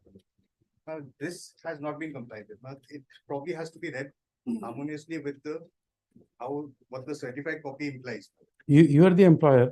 And the You want to, assuming that it is understand, you want to take advantage of your own fault? it has to be, it is a statutory requirement, Madam. No, it's okay. You are the employer. Supposing the agreement requires a stamp paper of 1 lakh rupees. Yes. And you get the what you call you execute it at 100 rupee stamp paper. Correct. The question is that whether you want to take advantage of your own fault, because you see, when you are referring to 33, you will also find under that under the Stamp Act, there is a provision by which undervalued stamp paper can be rectified by giving the appropriate stamp value to the registry. Exactly. That is the Now in this agreement, which is exhibit between you and the petitioner, who is required to make that agreement? There's an agreement, my lords, that was prepared by the respondent. By the respondent. Yes. So if there is any liability, we will adjudicate and say that the district magistrate or the collector will collect the appropriate stamp paper, what you call undervalue, will be charged on the state and take it. That perhaps not subject to correction. That is not what the decision in NM Global says, madam. NM Global specifically says, madam, if an instrument is brought before the court that is improperly stamped, under 33 subsection 2, the High Court is empowered to impound that agreement and then go about fulfilling the requisite. You see, impounding the High Court does not have under the rules the power to impound. Therefore, the High Court will have to impound it within the scope and ambit of the Stamp Act. Stamp Act again, if I may be 1 or 2 plus or minus, under 12, there is a requirement of under the Stamp Act to have an adjudication done. See that these are all things I have. Something may have slipped my mind. Stamp Act, 12 or something is or nearby, it will be the adjudication.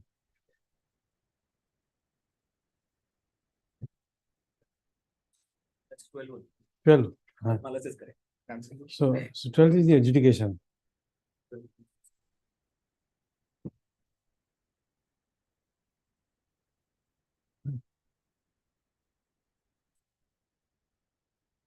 Correct.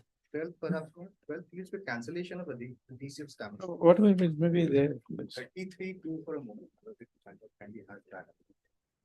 No, not examination. It's an inquiry to be done. Madam.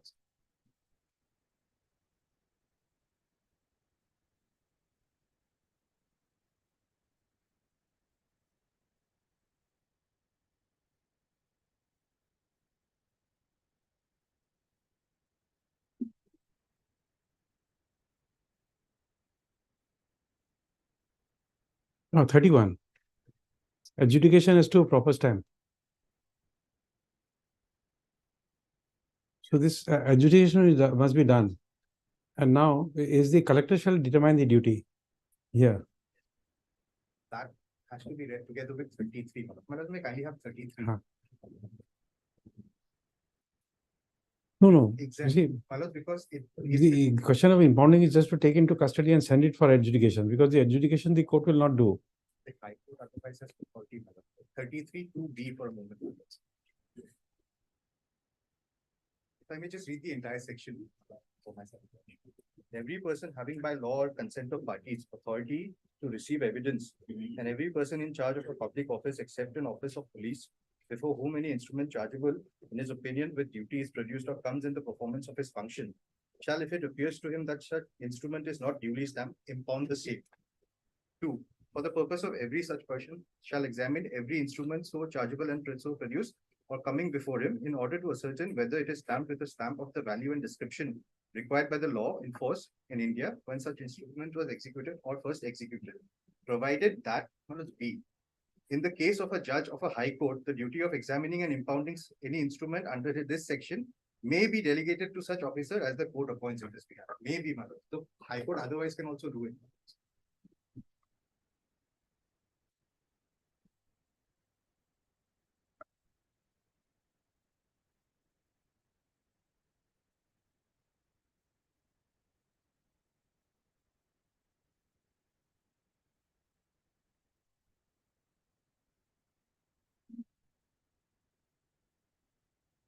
And instruments impounded, how dealt with, Madam, is section 38. No, that will come under 38. So 38 is same thing. It goes to the collector because I can impound and keep it. So therefore, it's my duty to send it to the collector. And what the collector will do, it'll charge the person who's the author of the agreement to make that payment. So if there is any deficiency, why we can do a short circuit and then say that instead of all these procedures, The agreement was between the parties, but the agreements can stamp duty for an agreement and generally divided equally between the parties, or it could be entirely leviable upon the no, respondent. for that matter. that we don't know. That we don't know. We'll not proceed on the my lord, basis we of don't go hypothesis. with that. Because of the fact that in the agreement, if you say that this agreement stamp duty will be shared, then well and good. If you don't do it, then it will be the But if it is improperly stamped, section 11 petition will not be maintainable in view of section 2H of the Contract Act. It is not an enforceable contract under section 2H matters. Hence, it is not, because the High Court, the mandate of a High Court under 11(6)(a) is to adjudicate as to whether there is a valid and subsisting agreement. Now, if it is improperly which act? Contract. Okay. my submissions flow entirely from the judgment rendered by the Constitution Bench. Show the judgment first, then we'll see contract. I'll take a break and come back.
Yes. Before I take my thoughts to the judgment, may I just point out Because my learned friend had said, Madam, the requirement of the original agreement or a certified copy thereof will not be applicable in case of 11.6. That perhaps is not correct, Madam, because Madam, I kindly have the appointment of arbitrators by the Chief Justice of India scheme 1996. Madam, it is part of the act.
At least, first of all, tell us this, whether this applies to the High Court, number one.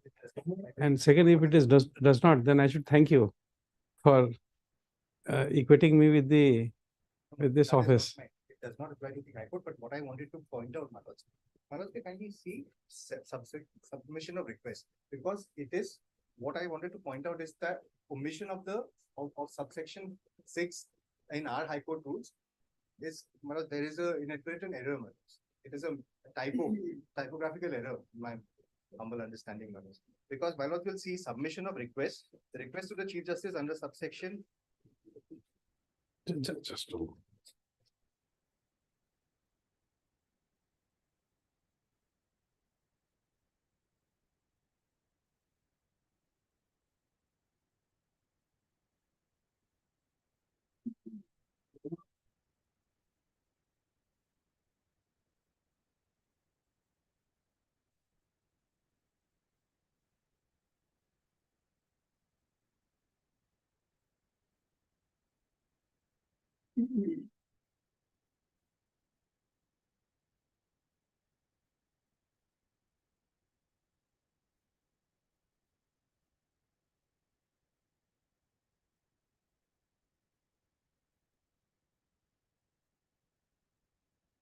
Yes. My lord, if my lord has if looks at the submission of request in the scheme that is formulated by the Chief Justice of India and compares it with the rules that are formulated by our High Court, my lord will see that subsection 6 is missing. Now, subsection 6 is missing, my lord, because there is a typographical error, my lord. Subsection 4 has been repeated. The request to the Chief Justice under subsection 4 or subsection 5, it should be or subsection 6 of section 11, my lord.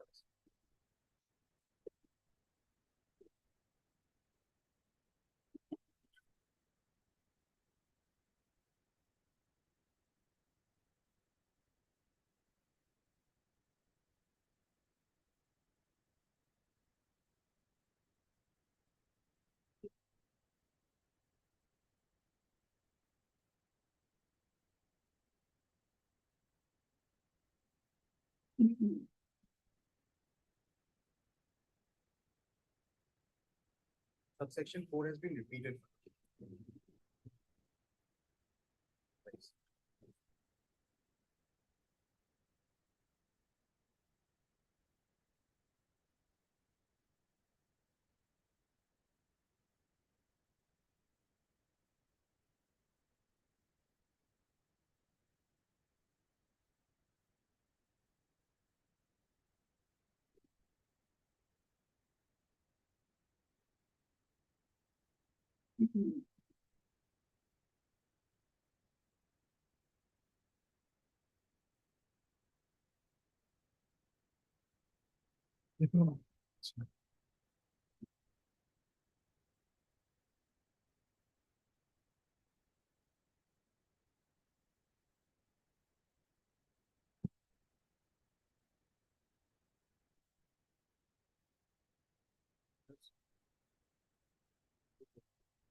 ये तो है ही verbatim repeat.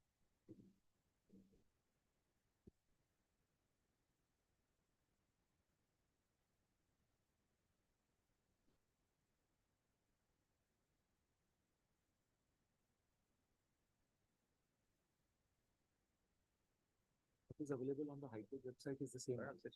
What is available on the High Court website, the gazetted notification is the same, Malas, which has been produced over there in that. Same as it, same book. My I could understanding is understand. perhaps Malad, there is perhaps a Then you appear to be right. If that is so, Cannot be- then out of sync with the rules framed by the Honorable Chief Justice of India. Malas, what is stated in the book, Malas, at page 4 is available on the High Court website, and the gazetted notification identical. no, maybe identical, but it appears to be what I would have. All Yes. For If that very reason, Manoj, the requirement of the original agreement or a certified copy thereof, Manoj, cannot be made. That- If I may take my words to the judgment.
before you begin, under this Stamp Act, what do you say is the article under which this agreement is covered? It is covered under the amendment to the Stamp Act. I will provide the amendment. No, but what is the article here? Then we come to the Assam amendment. The amendment of section to schedule 1 of the Act of 18. Article.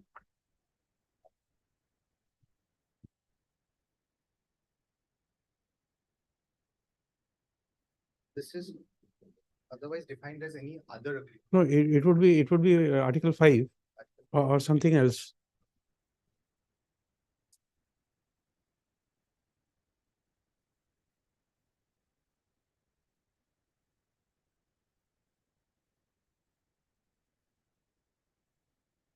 In Schedule 1, it will be covered by Article 5. So what is the corresponding provision in the Assam Amendment Act? How much amount? Just tell me the amount. 100 rupees. Just, it's okay. No, I don't want that. I don't It want is that. under the heading of any other agreement. Any other agreement. The stamp duty, the requisite stamp duty is 100. In this case, how much is that? 100 rupees. Then, Still, Madam, revenue statement. Improperly stamped. So anyways, Madam, I'll place the judgment, Madam, then Madam. Public no, if it is Article 5, Assam Amendment is rupees 100. And it is rupees 100 in this case. So why we will do that adjudication? Why all this argument? Perhaps Madam, the judgment will even otherwise. It could be 1 crore rupees, it could be 10 lakh rupees or 100 rupees. It is otherwise the agreement at this present nature, as listed, is not enforceable, is not an agreement defined under section 2H, hence not 2H of, the contract. It is not an No, no. enforceable act. first of all, we are still in the Stamp Act. If 100 rupees is the appropriate stamp and it isn't paid, why will we have to go to section 2H? Because at this present, in its present form, it is not enforceable. Stamp duty, requisite stamp duty has not been paid. So what is the stamp duty according to you? That's what I'm asking you. And in this case, 100 has been paid. No, it's not paid. Then It has not been paid. There is no stamp duty. It has not been paid. The agreement is on a 100 stamp duty. The agreement is on a 100 stamp duty. 100 rupees stamp. Where is that agreement? I'll just show. Page 63 months. Page 63 months. 63. Yes.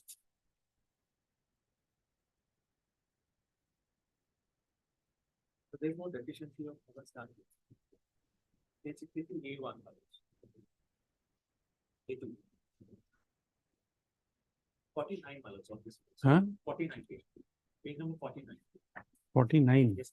Sorry, man. I have already. It mentions this. Just this. That is the petition. 63 only, Manoj. Page 63. My apology. My apology. 63. Contract agreement. Contract agreement, 100.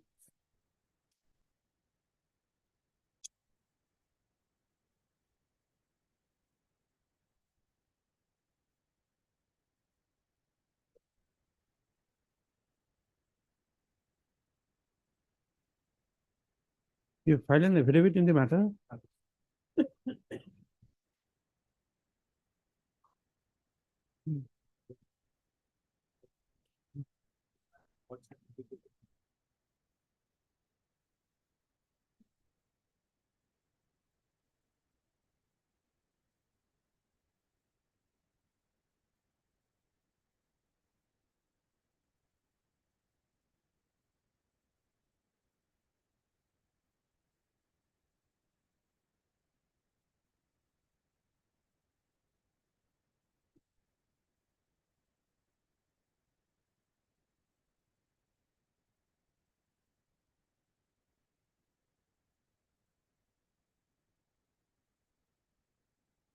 Where is the ground taken for that lack of stamp duty? Paragraph 8.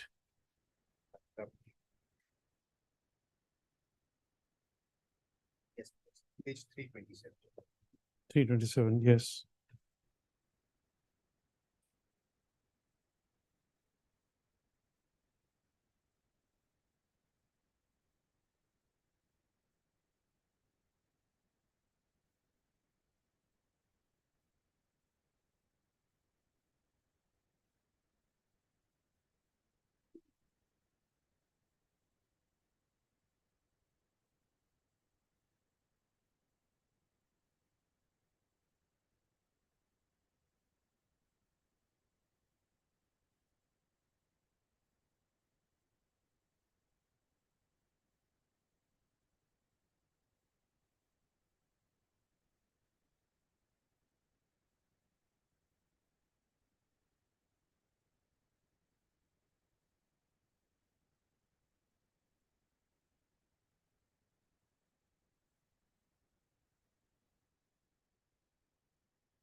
Uh,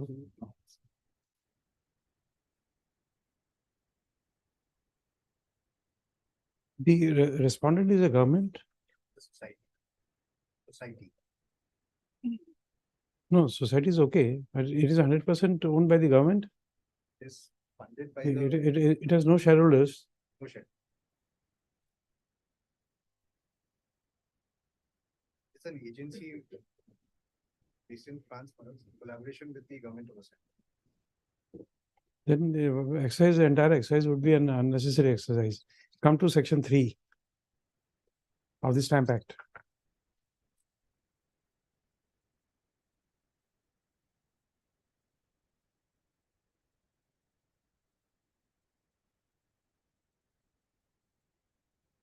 After 3C, you will get a proviso, provided that.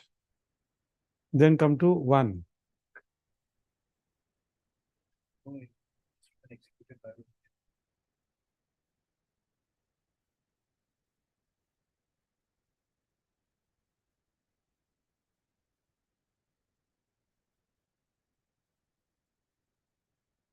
So end of the matter. as far as stamp duty bill.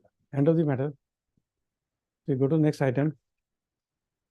The requirement of the certified copy of the original agreement, that still remains valid.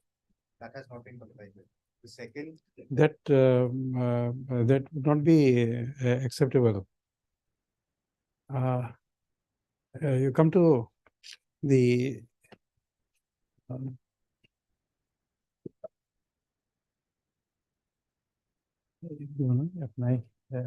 Evidence Act.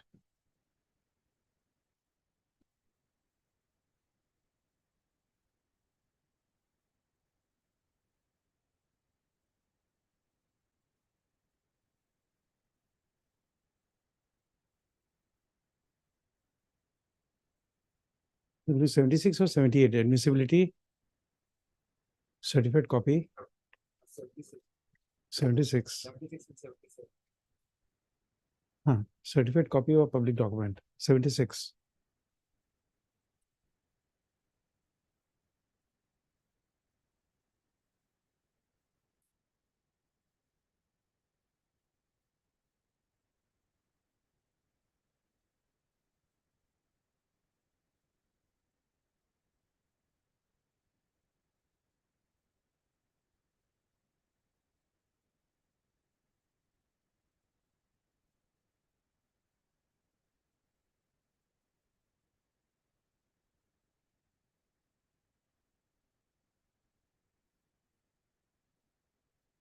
You've seen that 76 certified copy.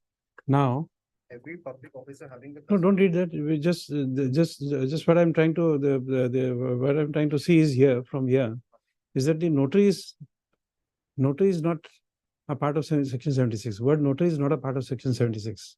Correct. Now come to 78.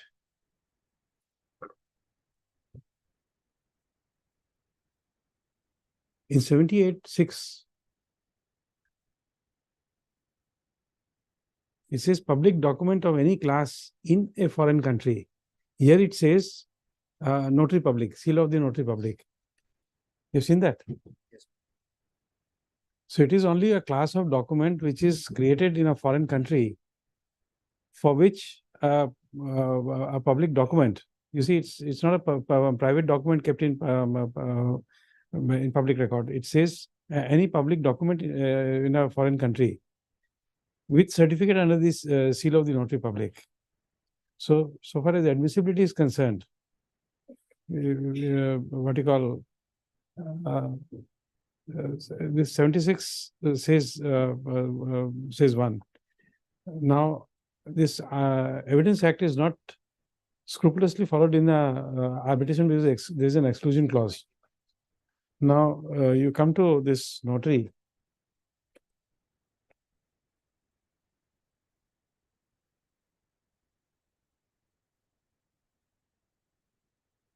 You see, it's not in a mandatory form. It is not in a mandate.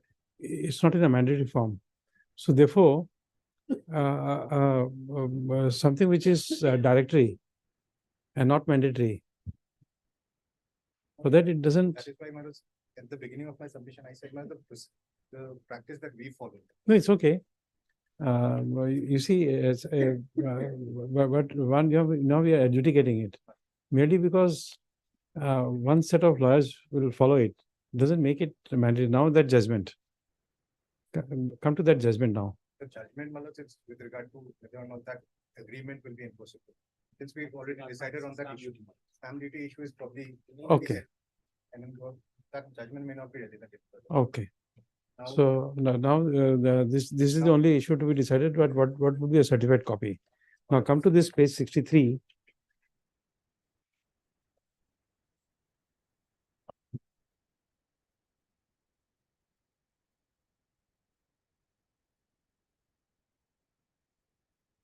You see, this certifying of a document as true is under the Guwahati High Court rules. So, therefore, if a document is certified to be true, it is in accordance with the Guwahati High Court rules.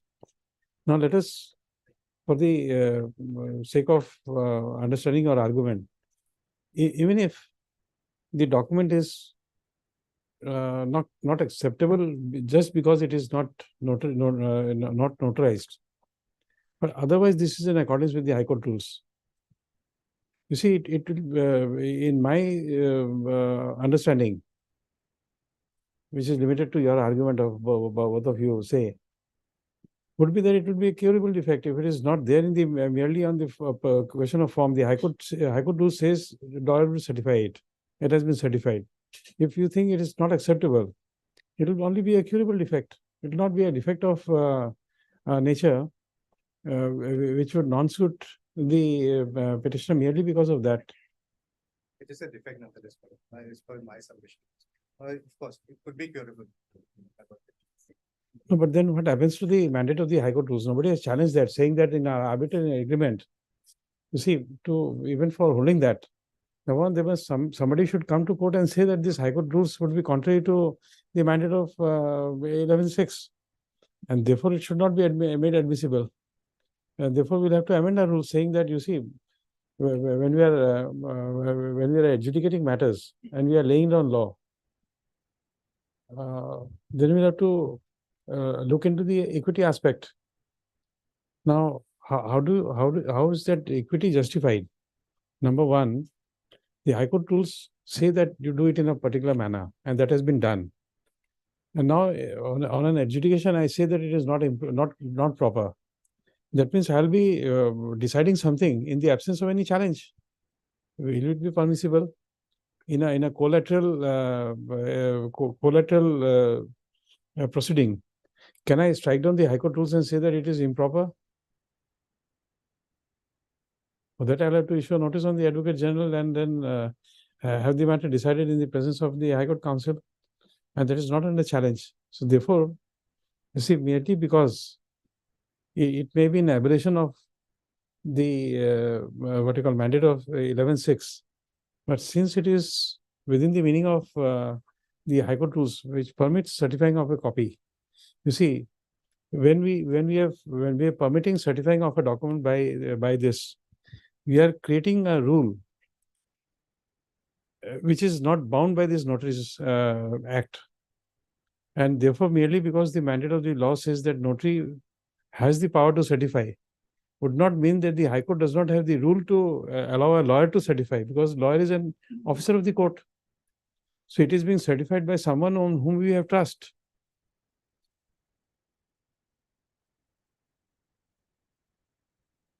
Of course, your argument could be that all lawyers may not be treated as an officer of the court, but you have to make that argument for us to accept it. You have to exclude Mr. S.P. Sharma for that. As far as No, I just keep my tone light and nothing more. Not very serious. I'm not very serious person.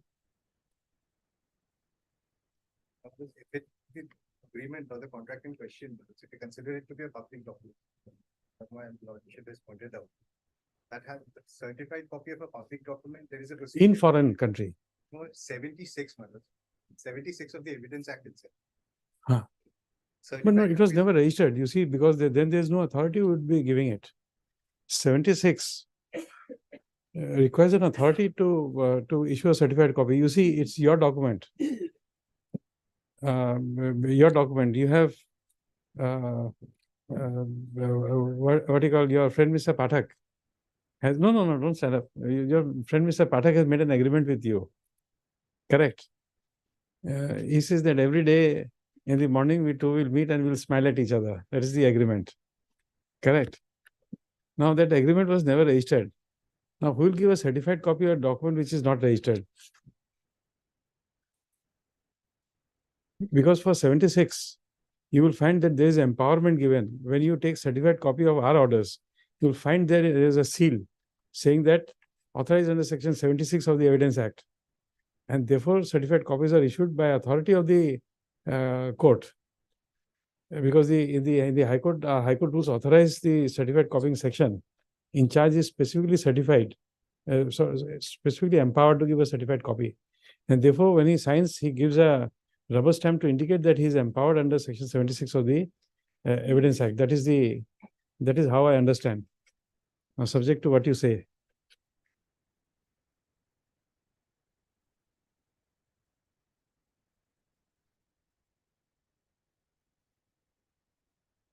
You see, the language is any public officer having custody of a public document.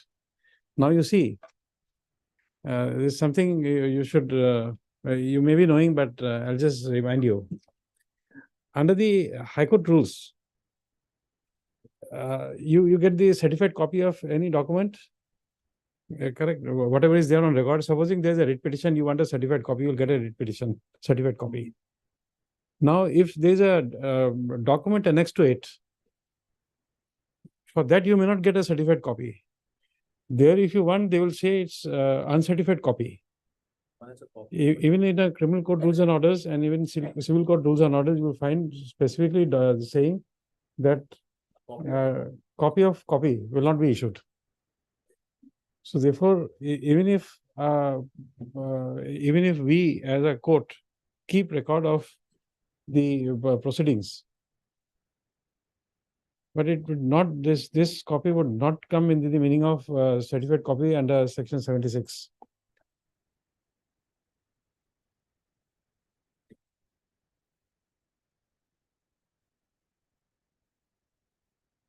That's absolutely right. But it has to be a designated officer because the last line says it has to be stamped with the name and his official title.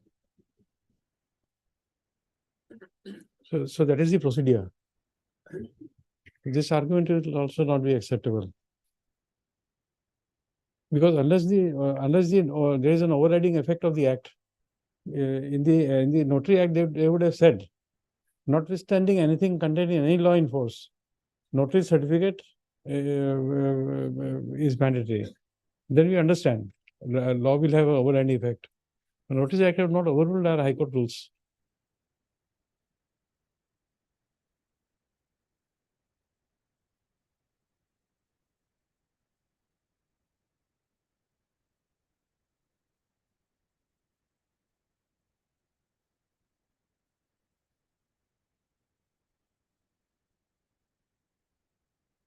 For the purposes of ascertaining the requirement of a certified copy of the original agreement, if you go by what the No, number one, if you say that this agreement which is produced is fraudulent, you are the author of the document.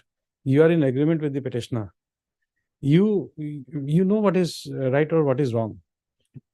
If you assert that yes, this document produced is a forgery, we then would understand that you see, adverse presumption would be drawn when the parameters of section 114, illustration G is satisfied, that a document which ought to have been produced is not produced, will be read adversely against the party not producing it, party withholding it, right?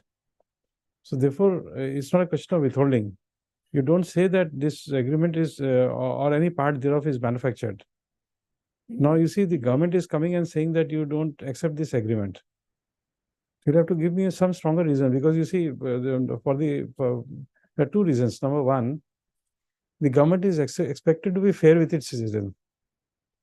That is the first parameter. Because when we say government, we have paramount faith on the government. We proceed on the premise that whatever action the government takes, which is under 114 legislation E, is that all official and judicial acts are regularly performed. So therefore, we'll have to have presumption that the government has done its work fairly. That is one part. Second part is that assuming that the agreement is incorrectly drawn, unstamped, or whatever defect is it contains, it has a seal of approval of the highest authority of that department who has signed it. He must be an accredited officer who has signed this agreement. Project director. No, he's a part of fraud. If he alleges that it is fraud, you're the highest officer of the department. He's accusing himself of being fraud. So why we should not direct action against him when he admits that there is a fraud committed?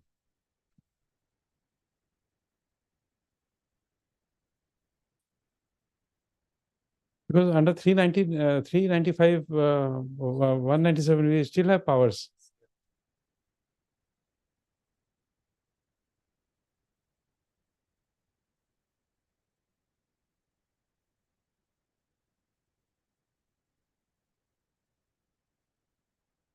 Because we can, you see, it's very easy sitting here. We just have to twist the language to make it appropriate. We'll just say that the officer has said that it to be a fraudulent, which appears to be a false statement on oath, and therefore proceed under 197, 340.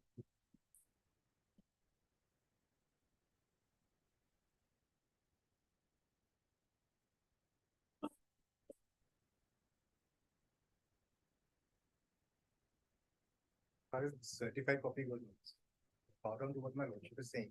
The certified copy, the requirement of. No, you don't admit it. You see, we are making a debate.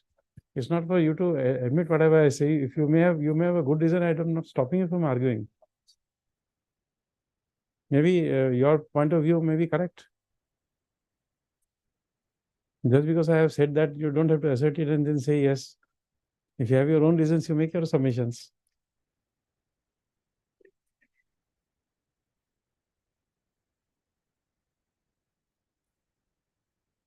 There is a second reason why I'm saying that, because you all are what do you call future asset of the court. And when you are the future, you make a point, what do you call, even adversarial, but you'll have to make a point. We won't discourage you from that.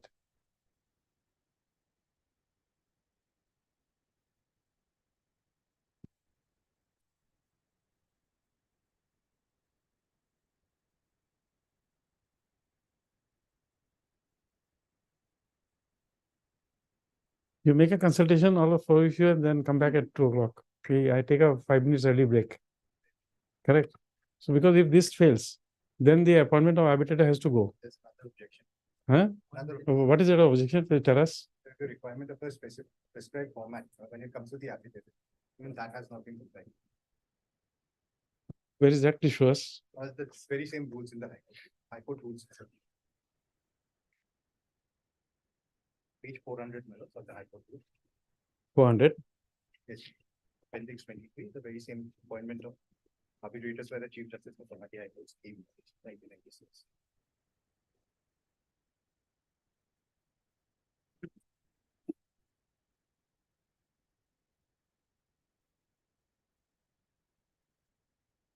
Which 2H. an affidavit supported by the relevant documents to the effect that the condition to be satisfied under subsection 4 or subsection 5 or subsection 6 of section 11, as the case may be, before making the request to the Chief Justice, has been satisfied. Now, there has to be a specific affidavit to that effect. Now, if Lordship kindly has the affidavit that they filed with the present 11 petition, section 11 petition. It's at page 48. 40. 8.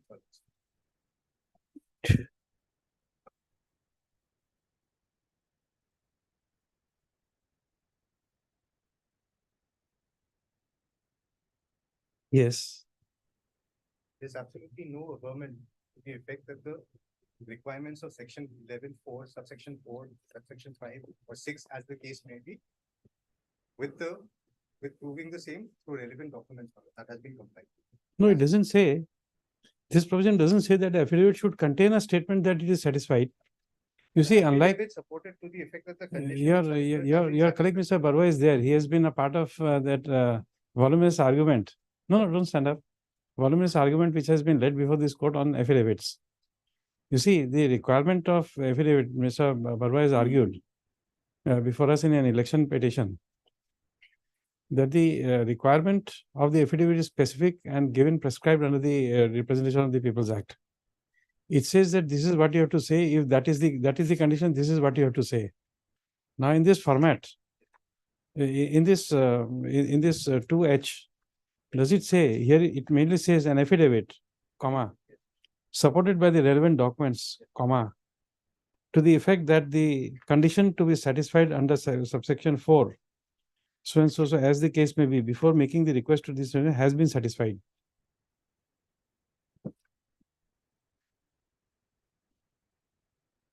So therefore, if a document says that this this paragraph are verified to the truth of the knowledge, and in one paragraph it says that the agreement is there.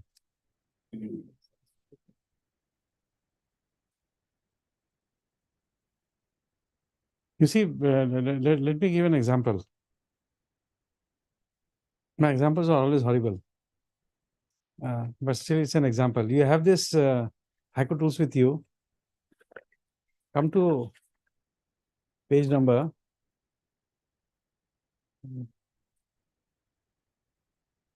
In the new book, come to page 62.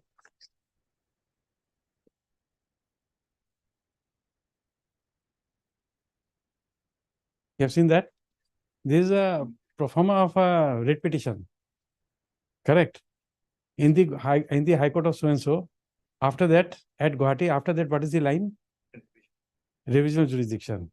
In none of the writ petitions filed in this court, the writ petition is structured as a revision petition. All writ petitions make a statement that it is an extraordinary writ jurisdiction.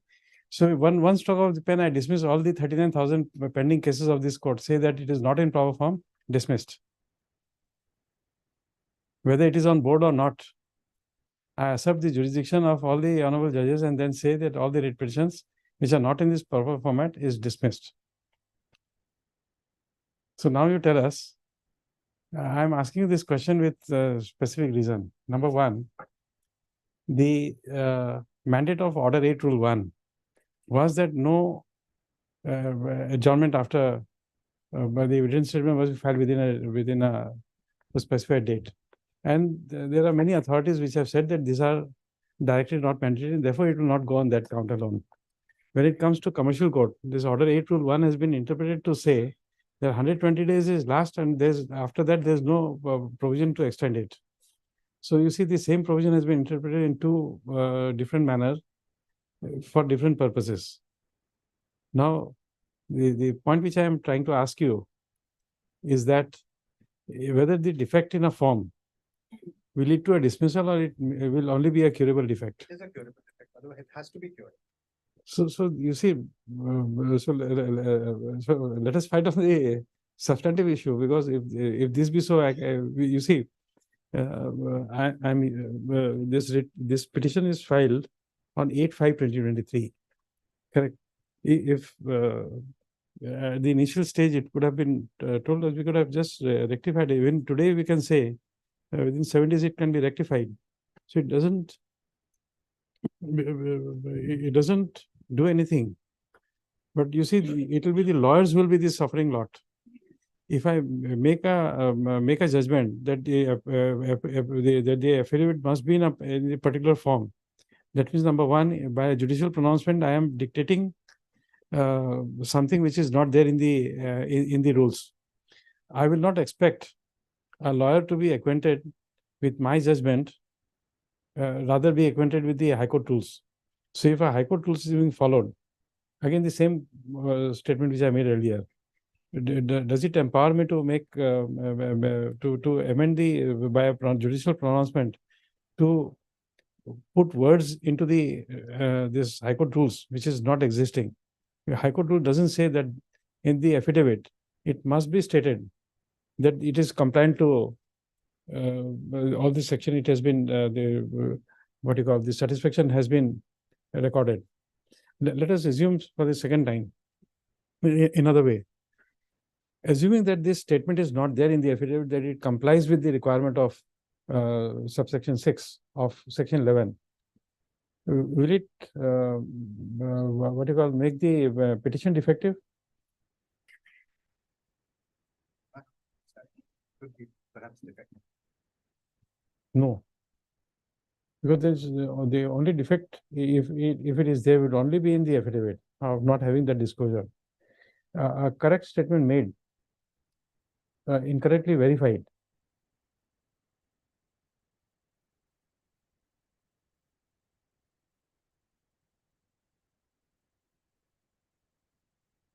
There is no statement in the petition also saying that the mandate and. No.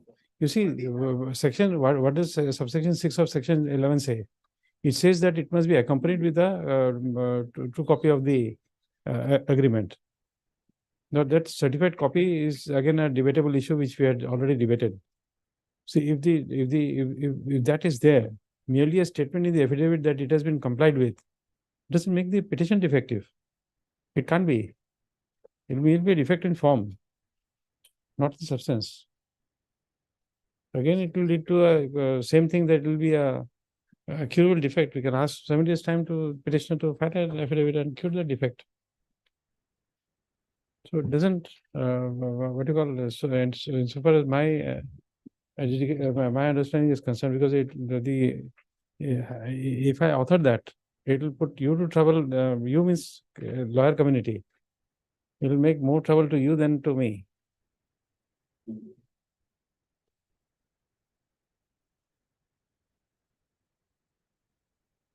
So take a call. We'll resume at 2 post lunch.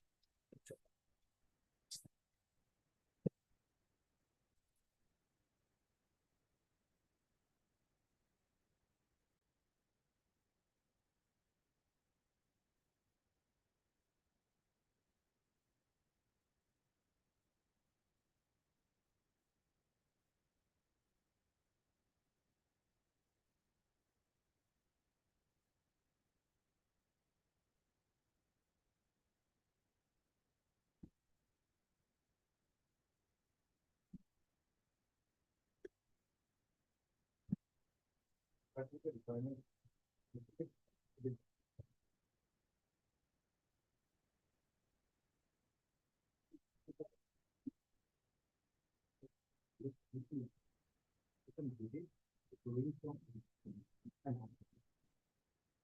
Will provide the formulation of the scheme, and the scheme co-formulated by the solid.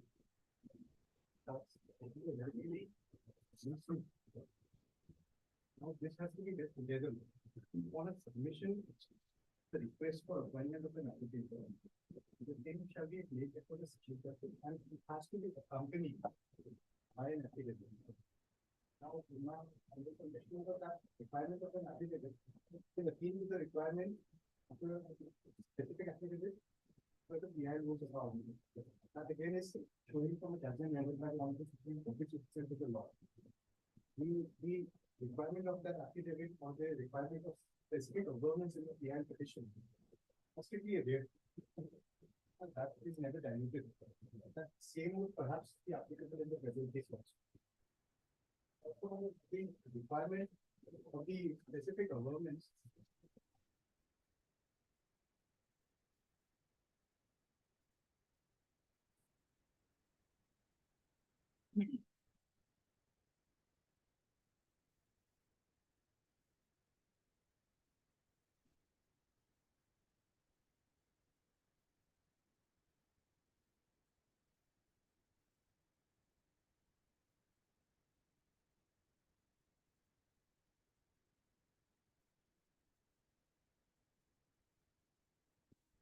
Yes. The rationale behind those requirements of those governments and the prescribed format of the affidavit, it was to verify the bona fides of the people approaching this. And when it comes to the PI petition.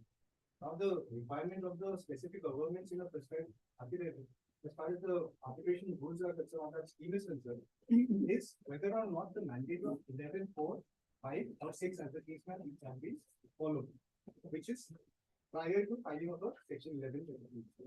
Now, in our case, we are making a categorical stand that the mandate has not been fulfilled.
In the book, please see 478.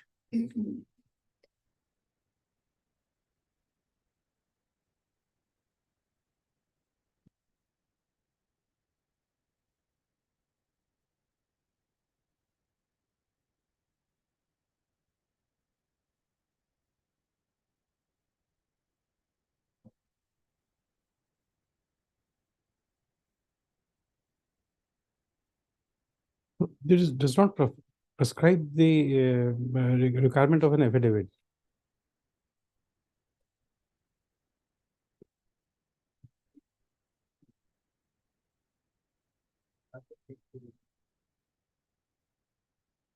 Everything being 491. Every public 491.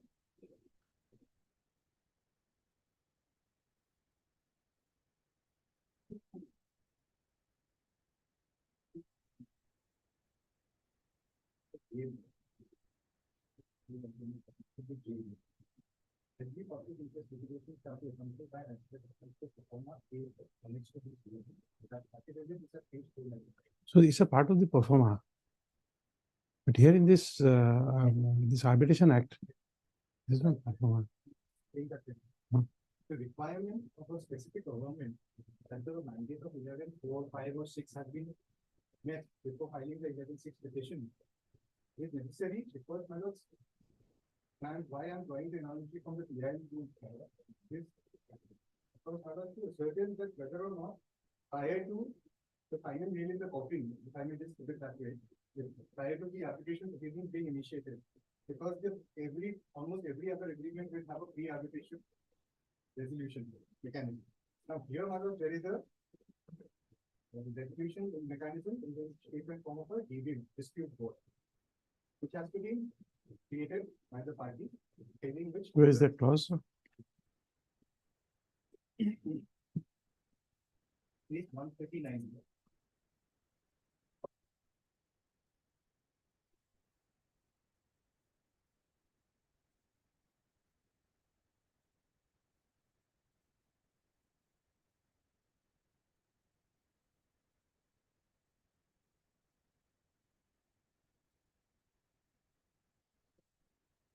of 20.3.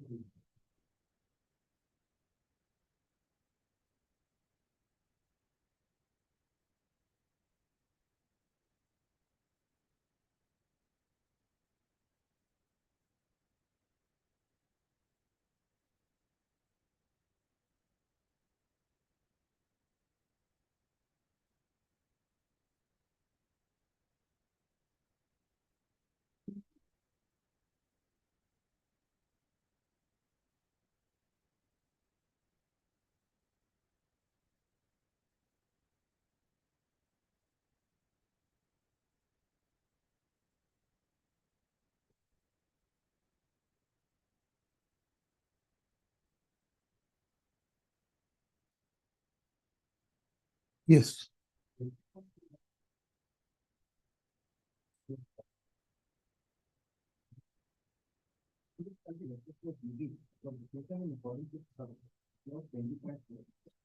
Additional account is reviewed by the dates of specified. Now the dates of specified might have been signed at date 17, 70? which is the contract.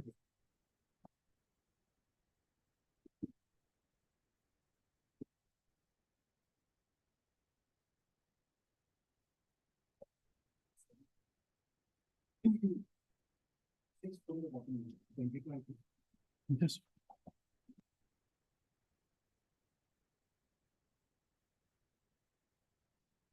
It's 78. 70.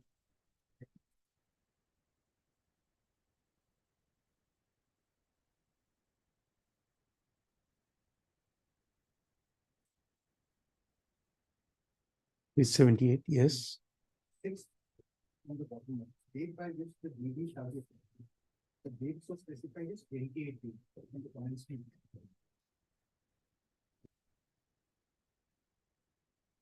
Yes.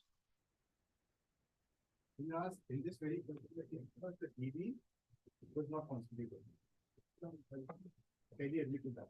Now, what happens when a DB is not constituted as per within the requisite time period and as per the mandate of the DB? Now, that is covered by clause 20.3.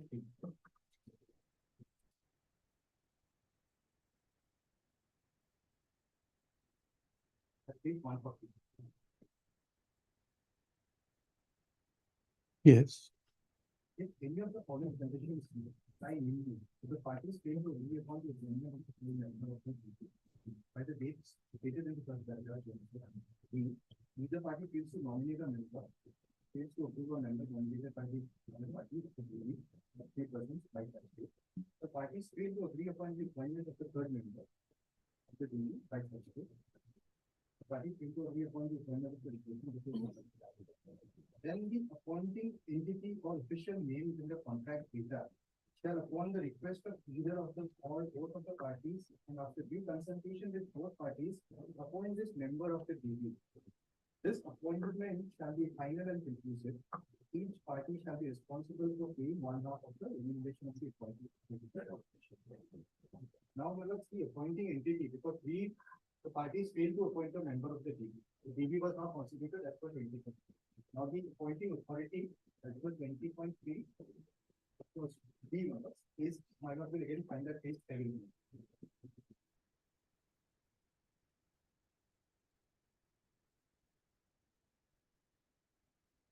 Yes. Page 78 members. Third from the bottom, appointment is not agreed to be made by 20.3. Then the appointing authority of the member of the DB will fall upon the institution of India, Assam State Center. Now, now 20.4 is relevant because one of them see that the arbitration clause is 20.6. Prior to the arbitration clause, 20.4 is the obtaining dispute decision. If a dispute of any kind whatsoever arises between the party in connection with or arising out of the contract or the execution of the works, including of any dispute as to the certificate determination, instruction, opinion, or valuation of the engineer, either party may refer the dispute in writing to the DB for its decision with copies to the other party and the engineer. Such reference shall state that it is given under the contract.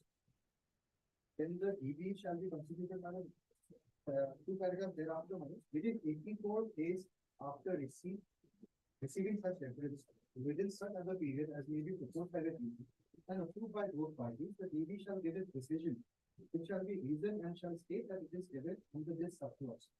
The decision shall be binding on both parties who shall formally give effect to it unless and until it is shown it shall be revised in an amicable settlement or an arbitral affair as prescribed below. Unless the contract has been abandoned, repudiated or terminated, the contract has been continued to perform the work within accordance with the contract. If either party, now this is subsequent, if a decision is rendered by the DB, if either party is dissatisfied with the DB's decision, then either party within 28 days after receiving the decision, give a notice of dissatisfaction to either the other party, indicating its dissatisfaction and intention to commence arbitration. If the DB fails to give a decision within the period of 84 days after receiving the either party within 20 and this also.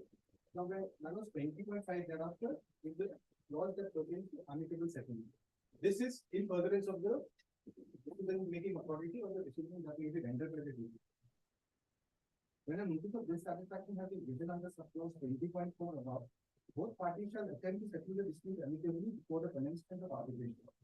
However, unless both parties agree otherwise, the party giving a notice of dissatisfaction in accordance with subclause 20.4 above should move to commence arbitration after the 56th day from the date on which a notice of dissatisfaction was given. If no attempt at an amicable settlement is given. So here,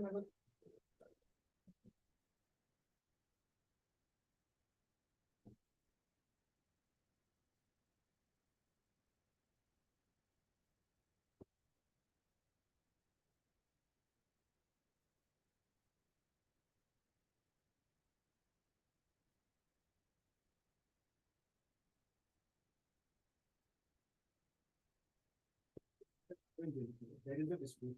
We are not denying that there is a dispute. The pre-arbitration mechanism, there being a DB being empowered to train and passes order, the reason order, deciding the dispute. And then there, after the party being at liberty to issue a notice of dissatisfaction, and there's also being a scope for amicable settlement prior to initiation of arbitration proceeding or starting of the section. That mandate is provided in the agreement that has not been followed. And it is important why I'm saying this, because this is directly related to the mandate under 11.4, 11.5 or 6. Because the mandate has not been fulfilled, that affidavit becomes even more important. The very relevance of the pre-arbitration mechanism authorities, parties are being provided with an opportunity not go into a litigation process that will take years and years to culminate into implementing. So the proceedings, it will take the appeals, the execution proceedings, and the appeal going up to the Supreme Court in question. The consideration now that takes years. The DB is rendered with the powers, or it is given there is a specific time period also provided. The dispute is usually, at least for as far as I'm concerned, the dispute can be by the DB. In fact, last quarter, I don't see the last quarter of 10th November. The Honorable Court dealt with this issue.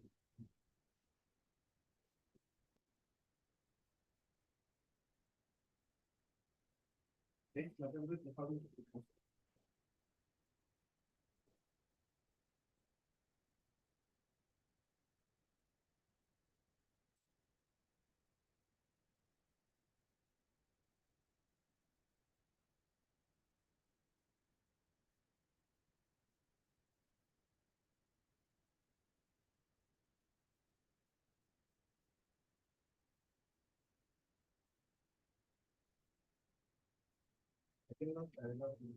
A plain reading of clause 20.2 and 20.3. Not discernible if a dispute court is appointed, there will be no further appointment of a dispute court. Whereas the provisions appear to be explicit that in the event of failure to appoint the dispute court, it will be the appointing entity of the official named in the contract data who shall appoint the dispute court. At this juncture, Mr. Suenso pays for an adjournment to examine them. Now the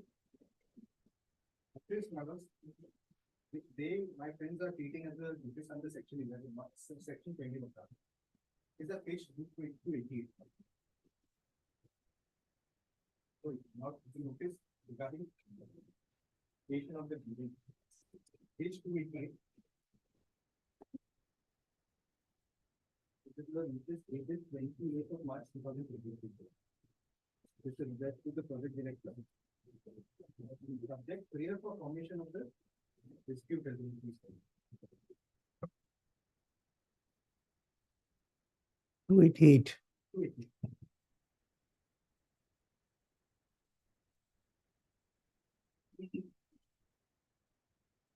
Yes. 288 they are addressed to the project director, subject being prayer for formation of the dispute resolution.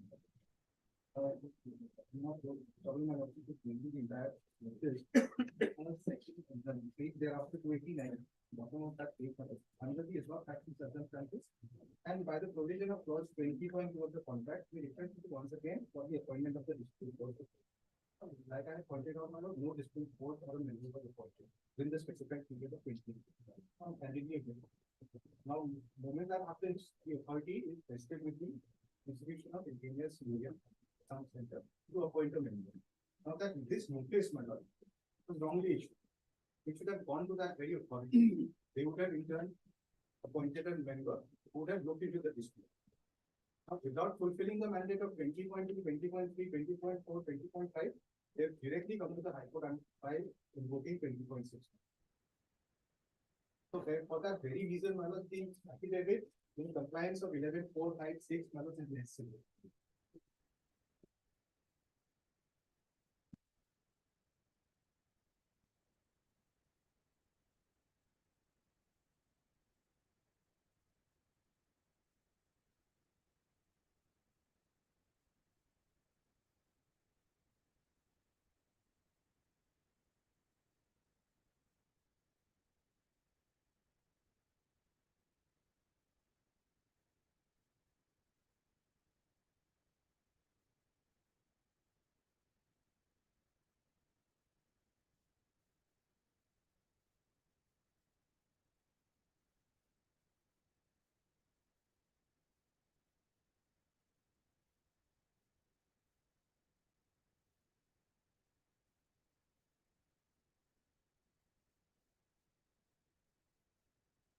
We've taken the standard 6 and 7, page 325,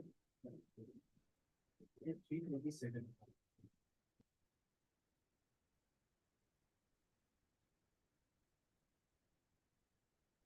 Alex, before I start, Alex, my argument is going to be covering up the limbs of the arguments in this manner. Alex, one, I am going to show to this honorable court, Alex, from the reading of the provisions, whether it becomes obligatory, mandatory, or a directory.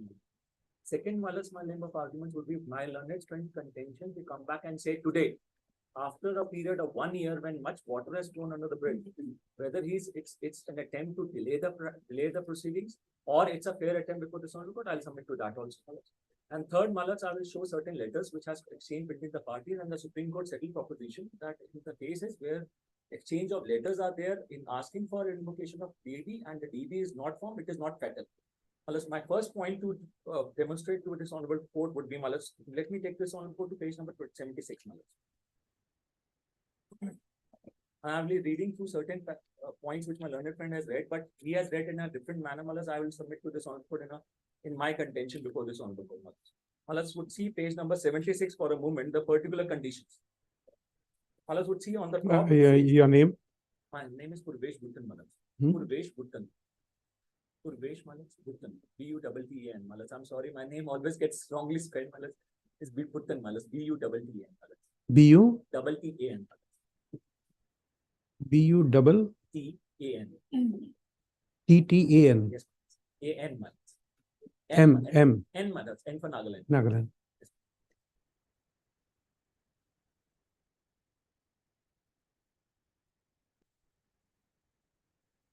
Yes. Malas would see page number 76 for a moment, and I'll just read the first line of it. The following particular conditions shall supplement the GC. Malas has got it on just below the heading particular conditions. The following particular conditions shall supplement the GC. Wherever there is a conflict, the provision herein shall prevail over those of the GC. Malas has got it. Malas now would come page 78. Malas would see, just read the first column, the last six, which my learned friend read out, date by which the DB shall be appointed. 20.2 Malas.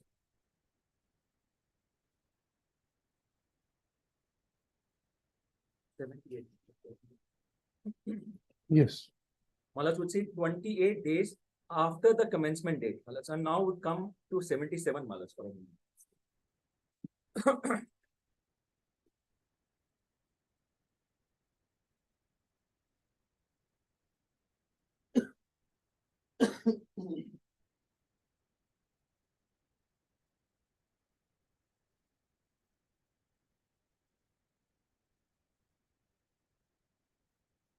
Malas would see 77, the fourth row from the top. Commencement of works 8.1. Malas has got it. Malas would see the commencement date shall be the latter of the following.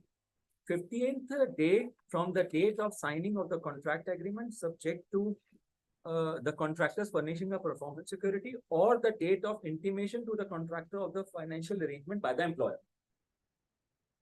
So Malas, that 15 days to be constituted for the purpose of 28 days has long way back gone, Malas. This agreement was entered into 2020, Malas. And Malas would see now for a moment again. Yes, Malas.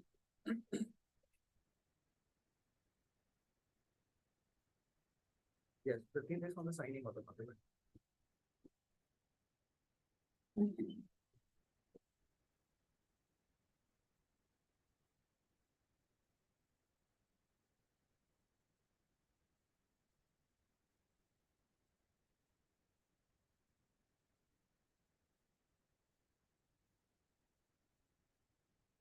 Malas, contract at page number 63 was signed on 4th of May 2021. 15 days thereafter would be Malas 19th of May 2020. Malas now would come back to Malas 78. The DB shall be comprised of 20.2 one sole member. So my learned friend's argument going back and saying that two arbitrators, one conciliator, one sole adjudicator will not hold good because this has been agreed between the parties. There should be one. Malas, how it has to be appointed is very important. Is the next Malas. The list of potential DB sole members. Malas at page 78. Just below Malas, what we read, the date by which the DB shall be appointed. Malas, just below that, the DB shall be comprised of sole member Malas.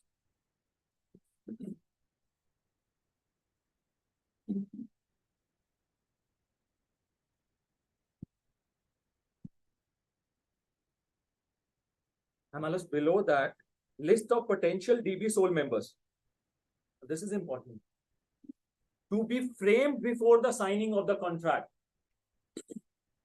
There is none, my lords. There is none formation of the potential DB sole members from which the sole member is to be selected, my lords, and which is to be within the period of 15 days from the date of signing of the contract. My lords, 28 days from the date of signing of the contract. And my lords would see thereafter appointment, if not agreed, to be made by institution 20.3. Arbitration rules, I'll just leave this, and I'll now straight away come to 20.2 at 1.139.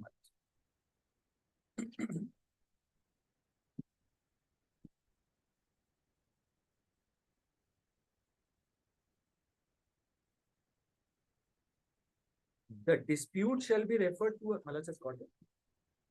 the dispute shall be referred to a DB for decision in accordance with the subclause 20.4.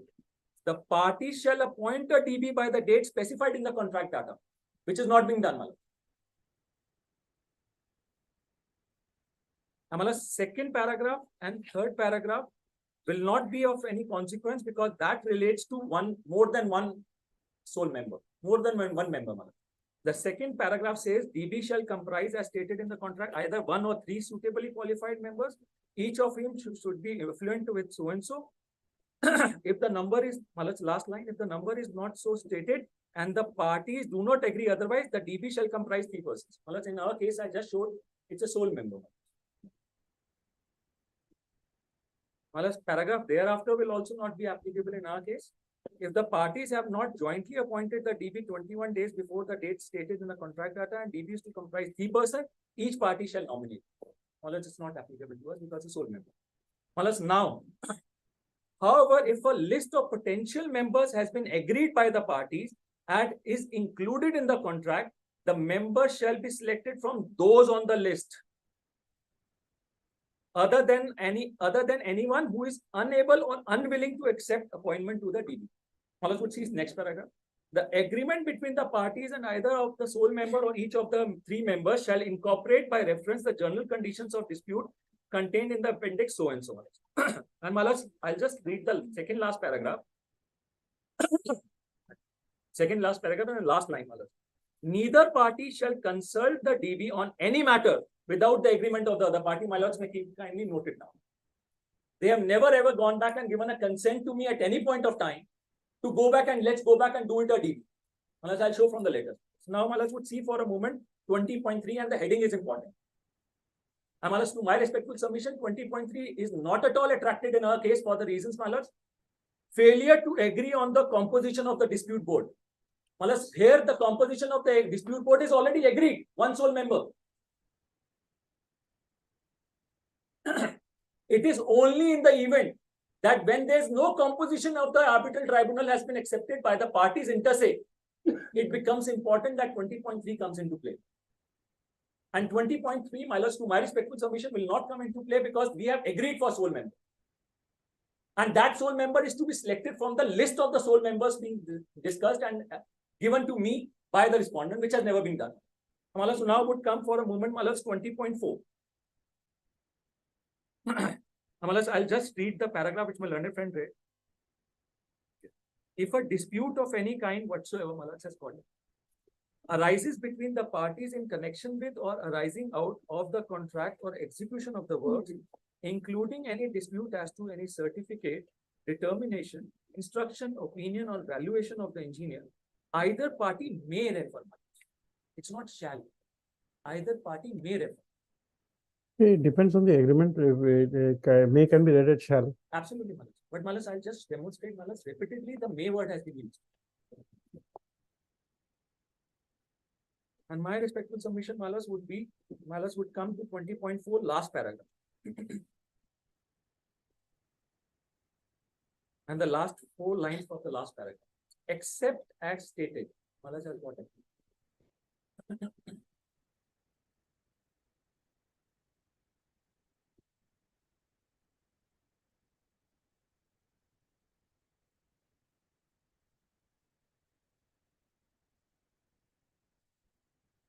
That's 140 page number, last paragraph, the last 3 lines, 4th line. Except as stated. Except as stated in subclause 20.7, failure to comply with the board decisions, and subclause 20.8, expiry of the dispute board's appointment. Well, here there's an expiry of the dispute board's appointment.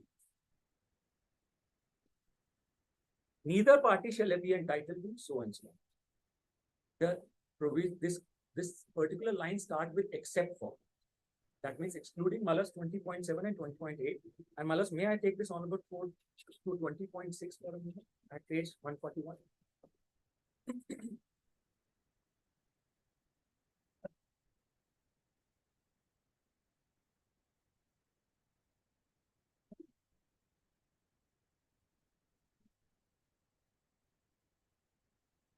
Malas, before taking it to 20.7 and 20.8, may I take this?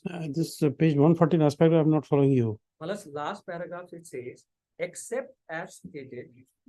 Malas, I'll just read the entire paragraph. In either event, the notice of dissatisfaction shall state that it is given under this subclause and shall set out the matter in dispute and the reasons for dissatisfaction. Except as stated in subclause 20.7, which is Malas failure to comply with dispute board's decision. That is Malas. And second is Malas and subclause 20.8, expiry of the dispute board's appointment. Neither party shall be entitled to commence arbitration of a dispute unless a notice of dissatisfaction has been given.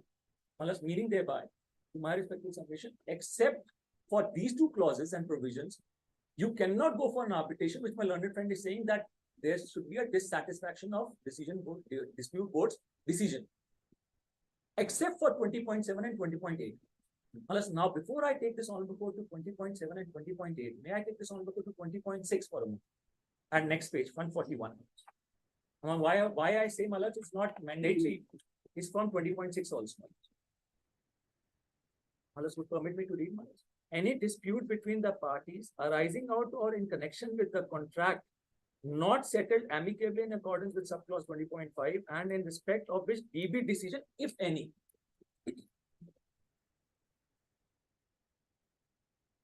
has not become final and binding shall be settled by arbitration, if any, my lord. So it's not like this that there is no decision of the dispute board, the arbitration cannot continue. Amalas, I'll just come down to 20.8, which is the clause which is directly applicable to the case in hand, Malas.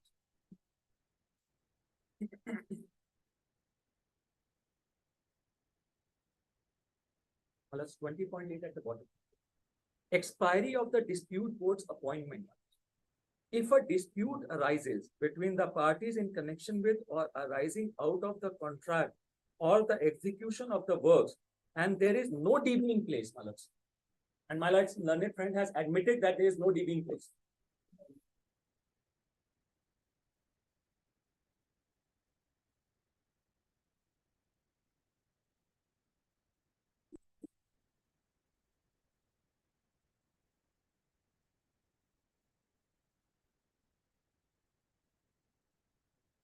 On a lighter note to the petitioner and respondent on a lighter other circumstances, at least join hand about this, that there is no DB at place.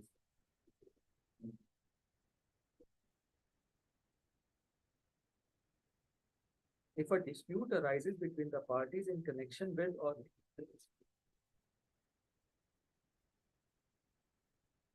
may I read it again? Yes.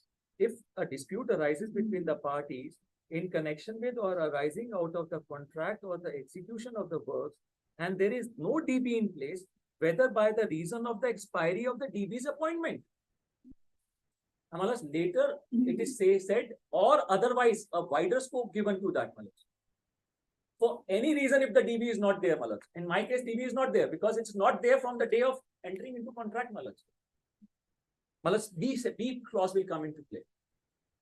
The dispute may be referred directly to arbitration.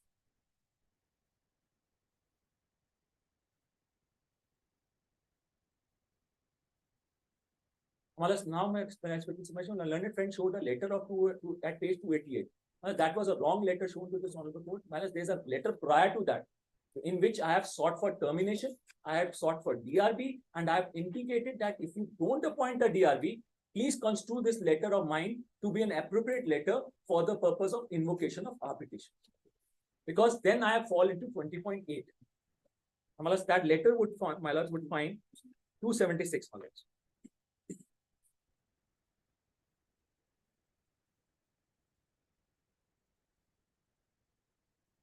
Malas, 276, and Malas would permit me to read the subject.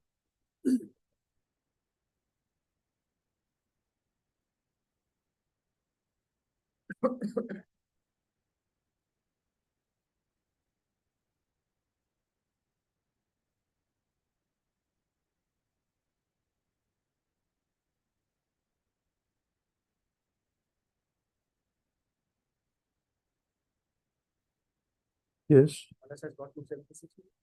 Malas 276 subject. Notice for termination of the contract. This is one of the unique contracts, Malas, where the contractor has also got a power to terminate the contract. Malas, notice for termination of the contract by the contractor that is undersigned, raising of claims, and in the failure of settlement of claims by you, the addressee, for appointment of DRB and invocation of arbitration. Malas will now come to Malas straight away to 80, Malas. The second last paragraph from the bottom, I will not read the paragraph, Malas. I indicate on what grounds in the contract I had gone back and terminated the contract. That is 16.2 A, B, C, and D. That is the clause where the termination is entitled with the contractor.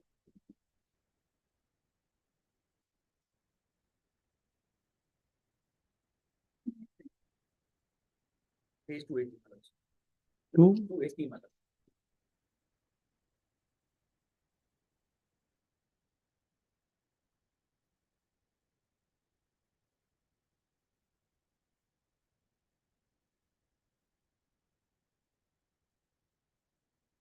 The second last paragraph, is only an indicative. I will not read that, but this is an indication that on what clauses I have gone for asked for termination.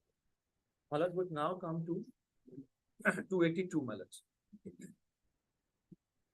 The fourth paragraph from top Malas. The third paragraph from the bottom. 282 Malas. Yes. We further call upon you, the addressees, that the aforementioned issues and claims be treated as dispute between us if the same remains unresolved within a period of 15 days from the receipt of the present notice, and that in that event, the present letter be treated as a proper letter invoking the clause for appointment of DRD. As in terms of the contract, in the event of the dispute and differences having been arisen between the contractor and the sign and you, the addressee department, and the process of DRD be initiated in the strict line in manner as agreed in the contract. And next paragraph. We further call upon you, the addressee, that the aforementioned issues and claims be treated as dispute between us, the contractor, and you, the addressee, the department. If the same remains unresolved through DRP and the present letter, then in that event be treated as invocation of arbitration clause 20.6, and the procedure as laid down shall be followed, and so on. So, Amalas, I'll just take this honorable court, Amalas, for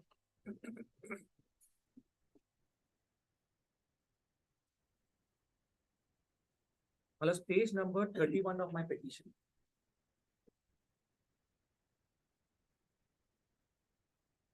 Page 31 of my petition. And that's a gist drawn.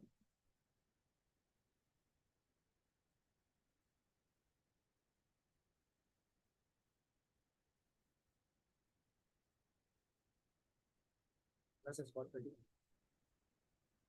Malas would see there's a chart, Malas.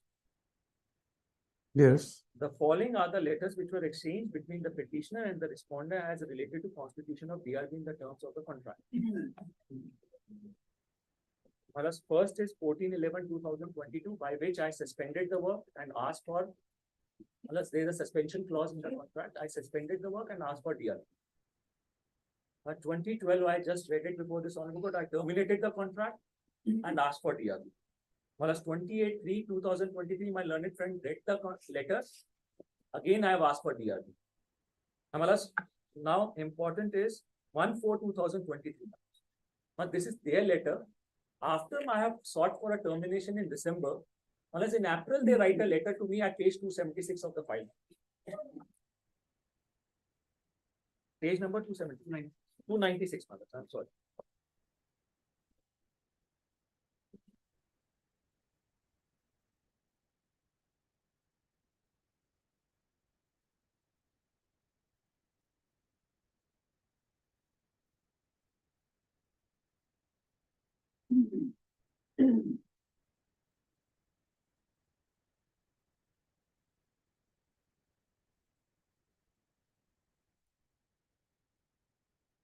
Page 296. 296. Yes, ma'am. So the letter starts from posting.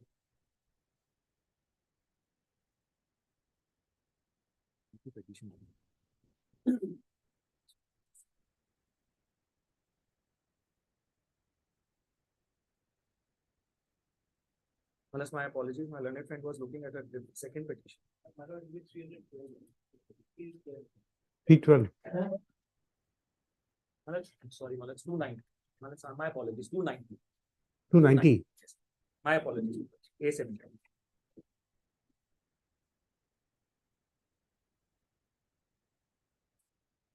My apologies.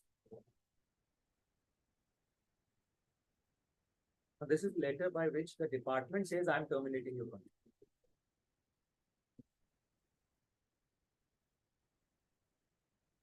Malas may read the last paragraph. Malas will permit me.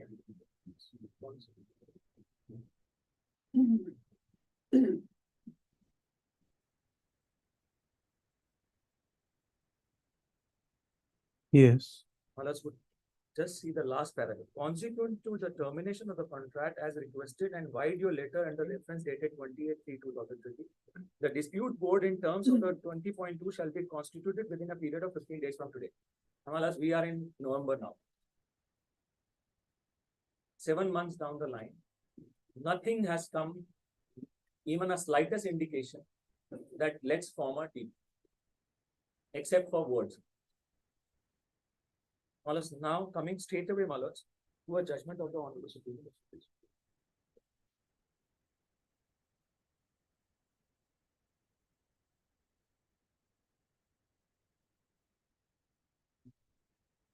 Versus confidential resource. In the it's 2009 SCC 55.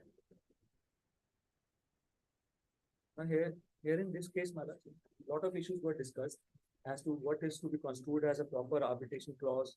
Whether Malas, I'll straight away take to para 36. At internal page Malas 9. The bottom Malas pagination is there on it. And I'm sorry, Malas, it seems to be have cut down from there. At the bottom Malas page 9 of 11. Paragraph number 36.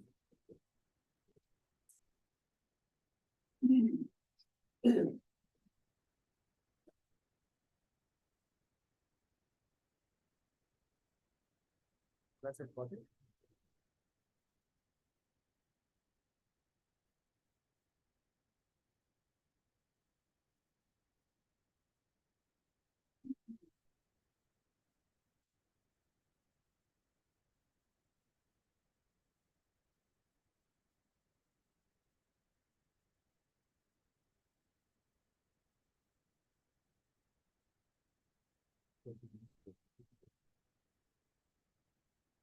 Yes. Malas would see there's a bold heading, Malas, just above the paragraph. Whether invocation of Article 6 providing for arbitration is premature.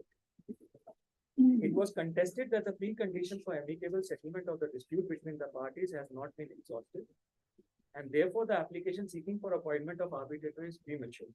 From the correspondences exchanged between the parties from page number so and so of the paper book, it is clear that there was no scope for amicable settlement. For both the parties have taken rigid stand, making allegations against each other. Unless I have made allegations against him in December, November, March, he has started doing in April month. In this regard, a reference may be made to the letter dated so and so from the respondent in so and so. Since February 2005, after the execution of the agreement, various meetings and discussions have taken place between both the parties for furtherance of the objective and purpose with which the agreement and MOU was signed between the parties. Several correspondences have been exchanged, made by the CRL to Visa to help and support its endeavor for achieving the goal for which the above mentioned agreement were executed. In the same letter, it is alleged that in spite of repeated requests, the petitioner has not provided any funding schedules for the promotion of equity along with supporting documents to help in convincing OMT of financial capabilities of the parties and ultimately to obtain financial closure of the project. The exchange of the letters between the parties undoubtedly discloses that the attempts were made for amicable settlement, but without any result, leaving no option but to invoke arbitration clause. Now let's would come to page 40, para 41, the last page.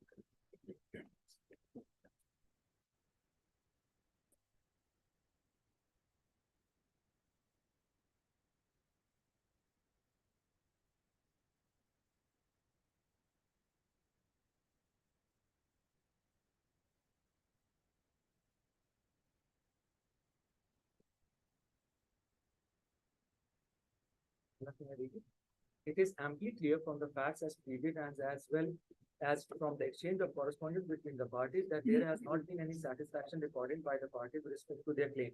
There has been no mutual satisfaction arrived at between the parties as regards the dispute in hand. The claims are obviously not barred by any limitation. It is thus clear that there is a live issue subsisting between the parties requiring its resolution. In the light of the foregoing, I am clear opinion that a clear case is made out for appointment of an arbitrator to decide the dispute between the parties. Malas now would see for a moment, Malas, I will not take this on before to each and every, but Malas, annexure 8, 9, and 10. Annexure 8, Malas, would be at page 244, Malas. Rather 248, 243, Malas, for a moment. 243 of the petition.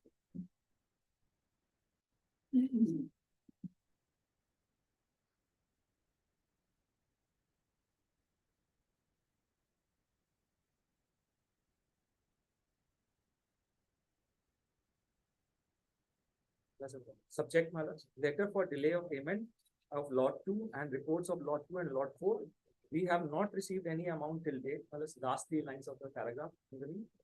But we have not received any amount till date due to shortage of funds. We are not able to do the second weeding, and the further works are pending, for which if mortality rate rises, then we will not be responsible for it. Next page 244. Delay in payment and realization and consequences thereof. The bullet point, which is starting at first bullet point, despite our timely completion of so and so, we have been running from pillar to post under various forest divisions to get the inspection report signed. On an average, the delay between the depositing the inspection report and receiving it back from the division office is almost 2 to 3 months. Malas would come to 246 malas.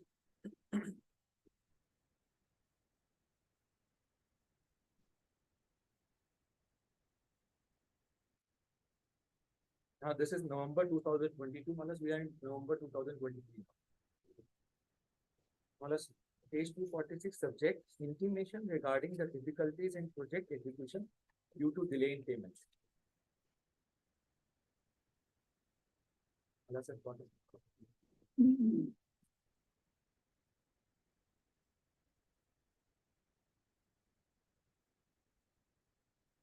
Yes. Malas would see that delays are 1, 2, 3. Malas, I have repeatedly said again, my dues are falling with you. Therefore, you are called upon to settle.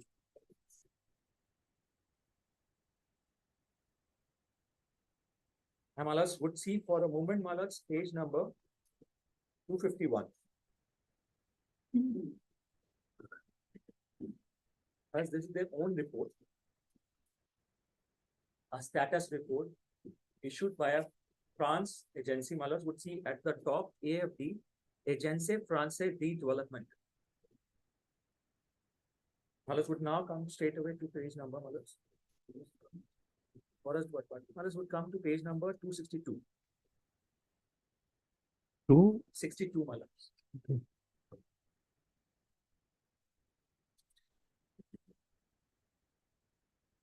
Malas has seen, we'll see Malas 6.1, status of plantation progress by contractors. This has got it at the bottom, Malas. 6.1.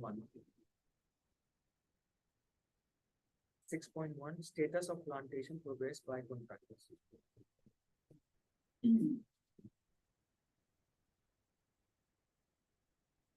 Let's just got it.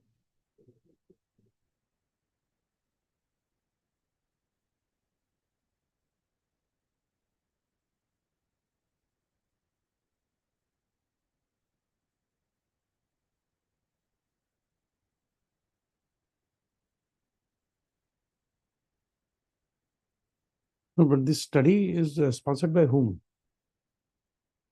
Malas, there's a funding being given, Malas, by this France agency, Malas, to them for the purpose of execution. No. You see, the question I'm asking is because let us say the funding agency says that you prepare it. Then they will say that on their assignment we are doing it. But because otherwise, we are all conversant with so many reports which are coming. Malas, but this is in this particular contract, Malas, the funding is Malas, No, the funding maybe we are not. The report is to be prepared by this, and they have approved that report, Malas. It's their own admitted report. It's not been challenged until now at all, Malas. No, it's not a question of challenge. Acceptability of the court is something else. Yes, Malas. Because you see, nowadays everybody who wants can have a mobile in hand and becomes a reporter. I know, Malas. Correct. Yes, Somebody says that this is a report which I have done a case study. Like we get students from these colleges. They are assigned some task when they are coming to their holiday. They are assigned a task that prepare a report. So they are doing a report. Now that report is merely a report. Malas, For the court of law to accept it as a report. it has to be substantiated that it No, was no. done under instructions. No. Under instructions. Yes. And if that acceptability is there, then we can understand. This is done under instructions. It's their own agency. It's their own department, which has gone back and done an exercise of this related to that. Malas would see for a moment. Malas would see page number 272.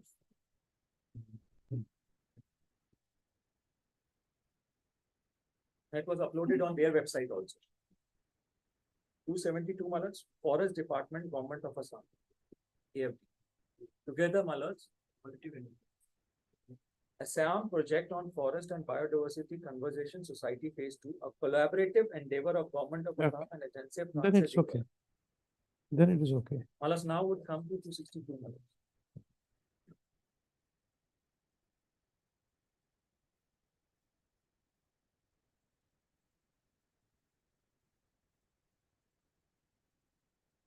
Malas has come.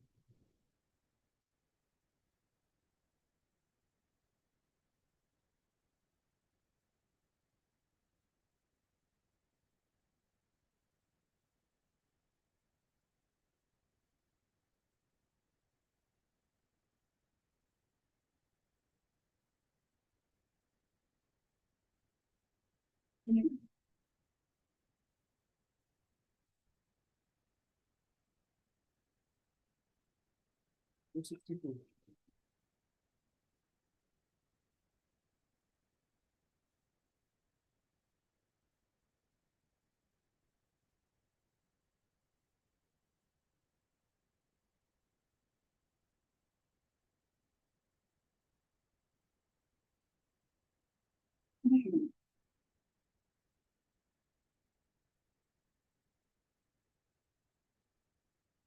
Page 263.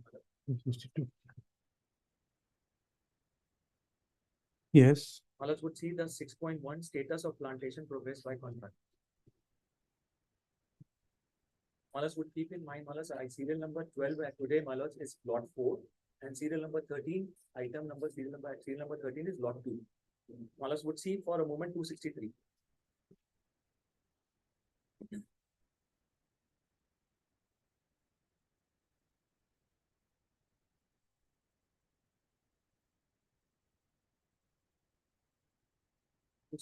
Malas at the top. The first bullet point. The plantation in lot 4 to 3, 4, 5, and 6 crossed 75%, while it is agreed between 60% to 70% in lot 2. The second bullet point, the fencing in lot 2 and lot 4 cross 60%, while in lot 1, 3, 5, and 6 it is 20 to 45. So, Malas, I am always exceeding, despite all the difficulties I am facing. The first case is lot number 2. 2. Well, first case is lot number 4, Malas, at serial number 12. And at serial number 13 is Malas, lot number 2.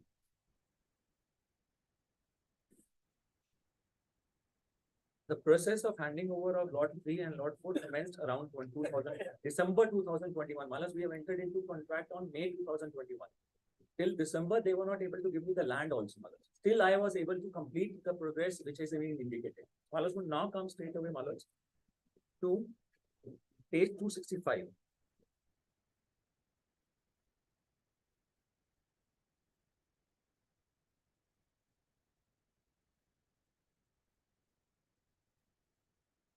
The first bullet point, Malas. Malas has come. Read it, Malas.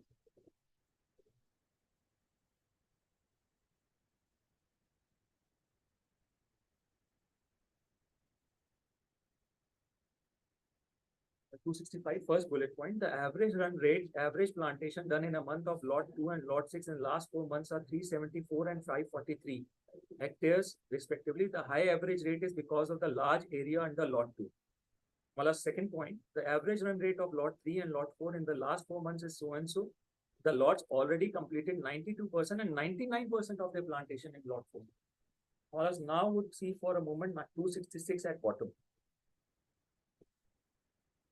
Challenges, Malas.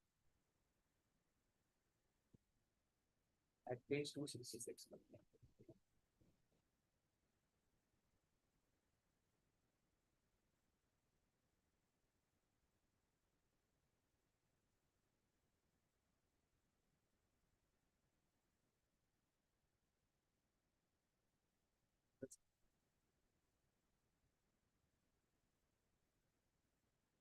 Yes. The last bullet point. The plantation contracts were signed on 4th of May 2022 for lots 2 and 4, and on 12th November for lots so and so. Owing to COVID-19 pandemic, by and large, the median take time taken for plantation handover was 144 days from the date of signing of the contract. But in some places, there was long gap. In some plots, the plantation work started late. However, the overall coverage of 70% till September has become a notable achievement. Malas, now, may I take this honorable court, Malas, what has happened thereafter on 1st of April, I have just shown the letter of the respondent by which they said that we are terminating your contract. They were trying to re-terminate the contract, which I've already terminated in December. And Malas, they also said that 15 days we'll go back and appoint. Malas, at odd hours in the night, Malas, they invoke bank guarantees. I immediately rush with section 9. Malas, section 9 is pending before the civil court today.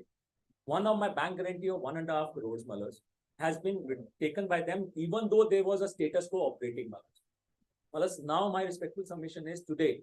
Malas, they are coming back and saying that, no, I want to get a DB appointed and let the matter be referred to DB.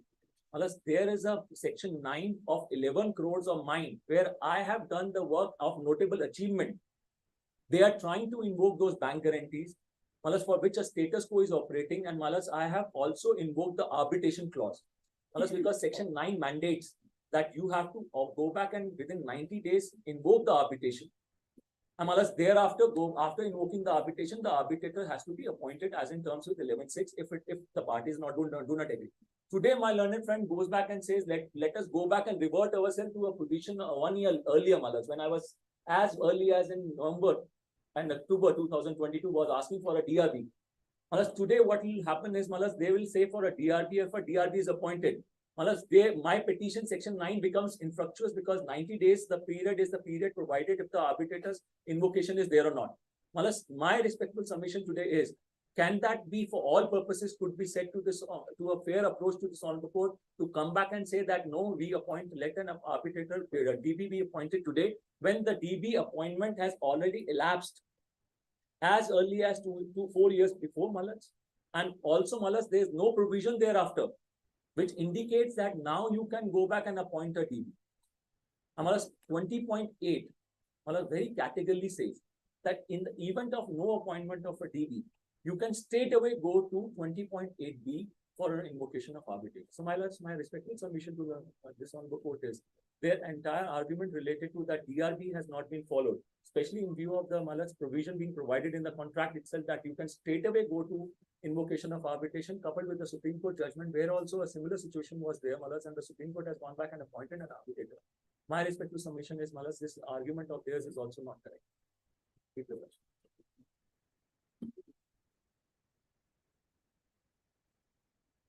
On merit. Section 9 as far as they have an interim order in this. The subject was my worship holds.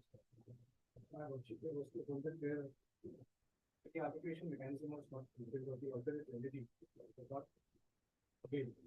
So that they can bear to file an application for the section 9 for. They can do that. That is not perhaps not the domain of this arbitration. The court is only dealing with the section. Malas, my only argument to this is, Malas, I'll go back and mention that in section 9, and then my learned friend will go back and say this you could have done it in 11.6. This could not be the domain of section 9.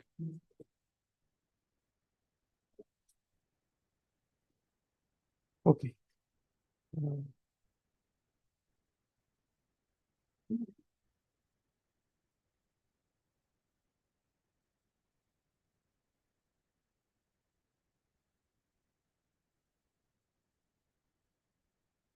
Just sorry, 299 is the order of the learned trial. 299 page number is the order of the learned civil court, Malas. Section 9, by which a status quo is passed.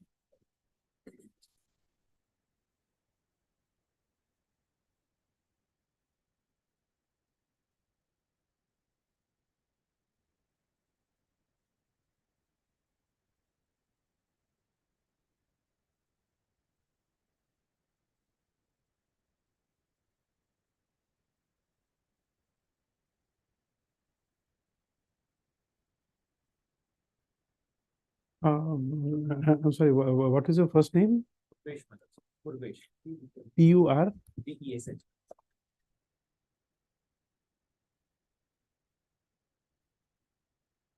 Surname is B-U-T-T-A-N. Okay.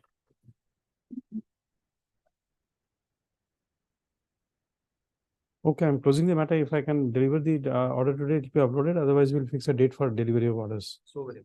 Deeply applied.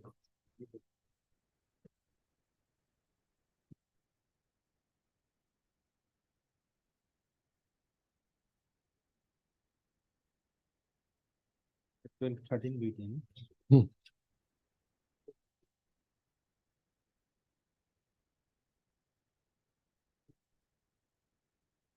12 and 13 months both.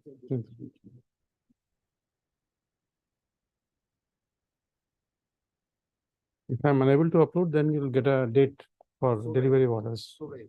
Others would provide us mothers to just indicate the names of certain arbitrators of Supreme Court mothers who are suggestion for the suggestion for the arbitrators if my lords allow.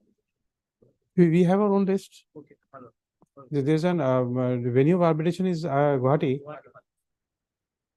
We have our own list. You can look into the website. You'll get it. I have a.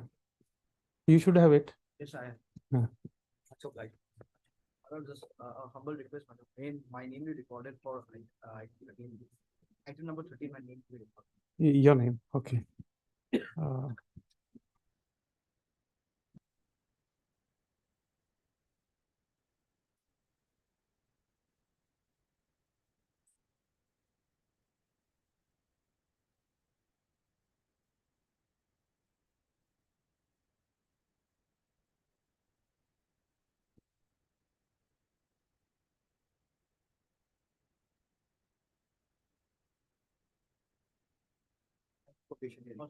Deeply applied. So very applied.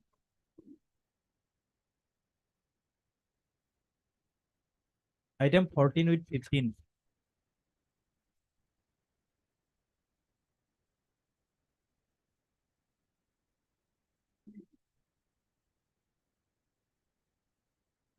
In item number 14, I have filed an affidavit in reply yesterday, madam.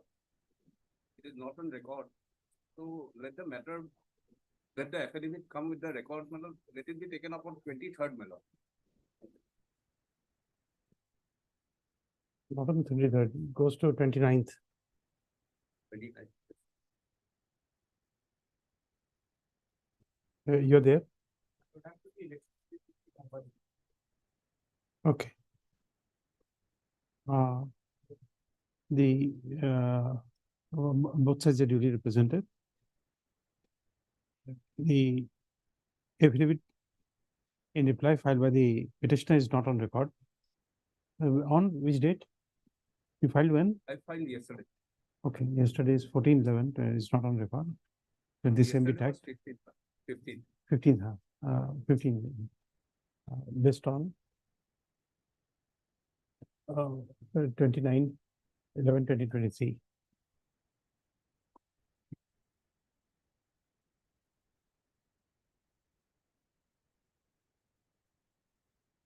What is the subject matter? No, my electricity connection has not been given on the pretext that there are some dues of the previous owners, which I dispute as illegitimate dues, which cannot be claimed legitimately. So it went all along through the consumer grievance redressal for. How can you claim it to be illegitimate if actually the dues, the heads of dues, which on the basis of which they are claiming the dues, the charges, they became applicable only with effect from 2017 when the new supply code came of 2017. So these dues they are claiming it from 2006 to 13. So there was no provision to charge for those, like they were charging a LTME, low transmission metering unit charge. This was not applicable in 2006 to 2013. Became applicable only after 2017. So that is the main ground, and there are other grounds also. We are also challenging it on the ground that It is barred by limitation because electricity dues, whatever, it can be recovered only within 3 years, within 2 years, as per 156 2 of the Electricity Act. No, if it has been continued from bill to bill, It has not been continued. Connection has been disconnected. Madam. There was a permanent disconnection. The permanent disconnection was in 2014. They raised the bill in 2018. Madam. okay. There are questions to be discussed. Madam. I've said all sides are present. Item 16.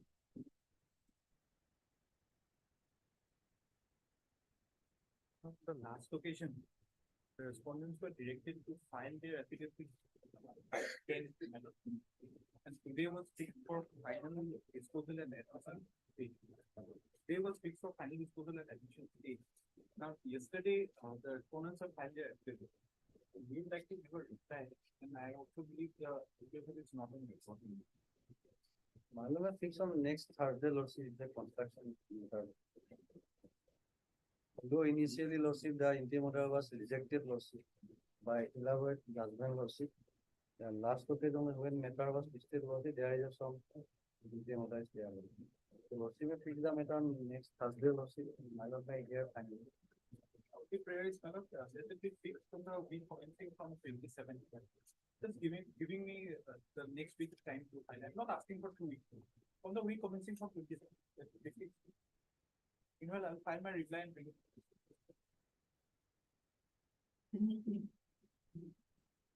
Okay, so listed on 28th, and in the meantime you file it. Yes, so Lordship, I have some difficulties, Lordship. 28th, second half I can do, Lordship. First half I. We will make it 30 because we don't know. On 27, Lordship. 28th, 27th is a holiday. Lordship. 28th, you want to do it in the second half. Ask someone to make a mention Lordship. Lordship. to accommodate the hearing at second half because I won't remember. Lordship. Both sides are represented.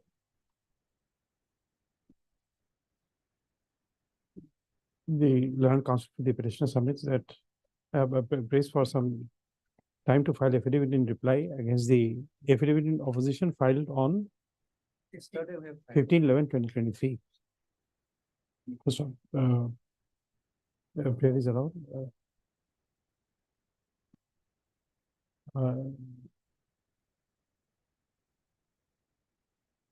This is the matter on 28/11/2023 that the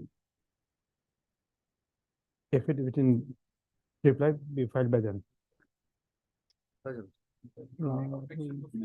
But we're given advance copy earlier. Why not? Don't give it on 28th. You will not be prepared. This is as soon as we file within 24/11/2023. Yes. Interim order passed earlier stands extended till the next date of this. Okay.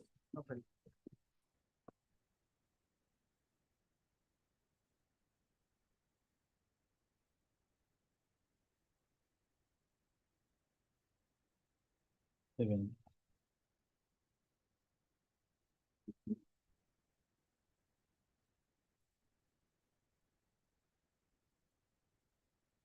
Item Yes. 17. Sir, your lordship may kindly allow me to go to the second judge's copy. Because I do not trace out that. I have gone through it. In this case, I need some other time because there are more than 5 management witnesses. It's an industrial dispute matter. So records are not us. We need the respondent. We have given a lot of permission there between the management. So we cannot trace out the other LCR records, reference case records and the list of and standing orders are required for the hearing. Just look at the records. Take this records is.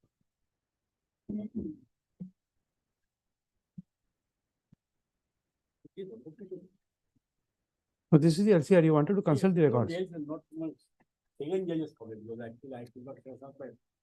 Oh, acha. But he is asking for time.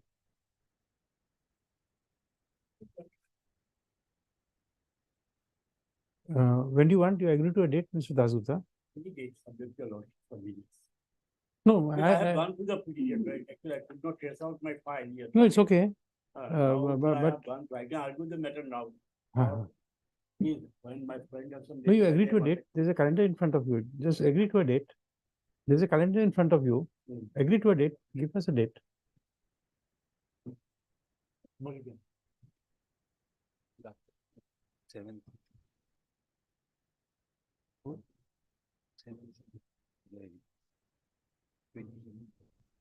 Because in these cases, Mr. Kotoki, we are not giving a long adjournment. 2014 matters. We have to collect the. No. Actually, You what do happened, whatever I you have do, gone through the brief, actually, no evidence was- no long adjournment. We will give you maximum In is fact, 1 no week. Evidence was adduced by the management as well as the work. So People at, here, at on the best, based on the basis of the inquiry report, the award was paid.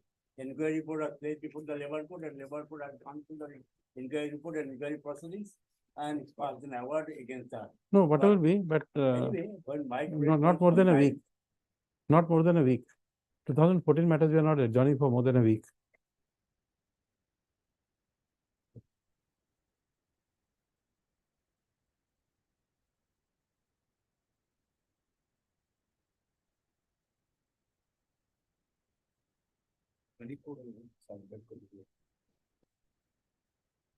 Fixing it on 28. Both sides are represented on the prayer made by Mr. P. Kotoki, counsel for the respondent. Matters adjourned today. However, this being a this being a matter of the year 2014. A short adjournment is granted based on 28/11/2023.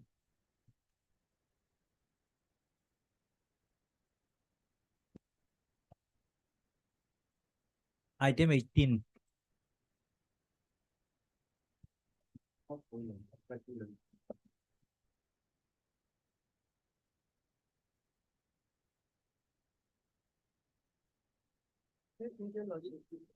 My lord, in this matter, my lord, I have left some problems, my lord. I could not trace out my brief, my lord.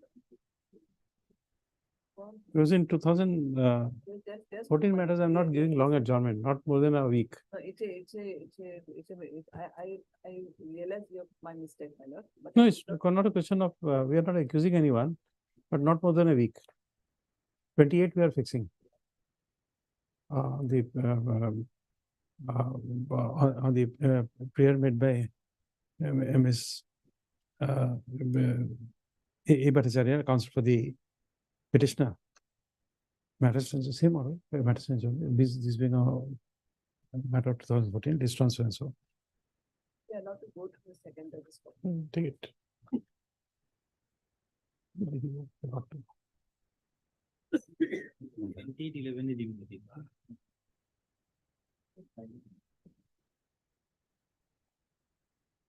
Item 19.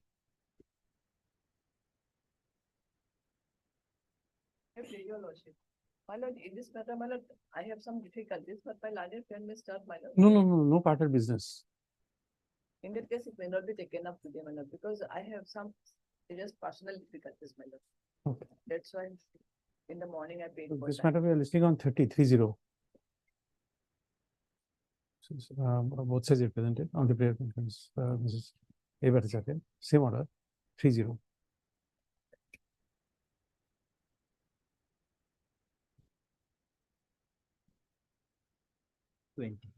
Item 20. Item 20.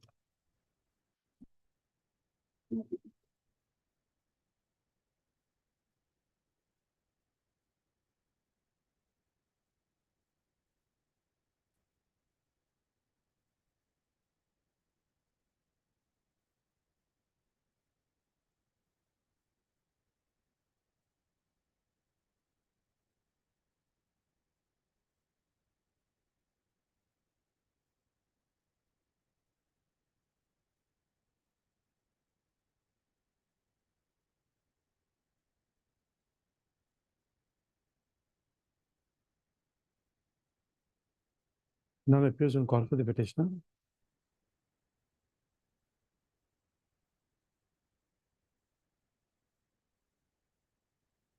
or the respondents. The petitioner, the parties were parties were unrepresented when the matter was previously listed on 31/10/2022. And it was made clear on the said date. And it was reflected in the order of the said date that in the event of non-representation of the parties, comma, more particularly, comma, the petitioner on the next date of listing, comma, the court may consider passing appropriate order, full stop. In that view of the matter, the court is of the considered opinion that the petitioner is no longer interested to pursue the matter. Accordingly, this writ petition stands dismissed for non-prosecution. Full stop. The next para. The registry shall retain the LCR for 1 month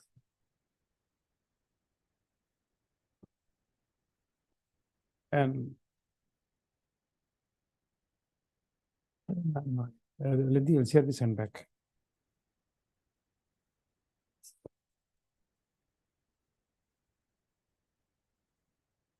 Item 21.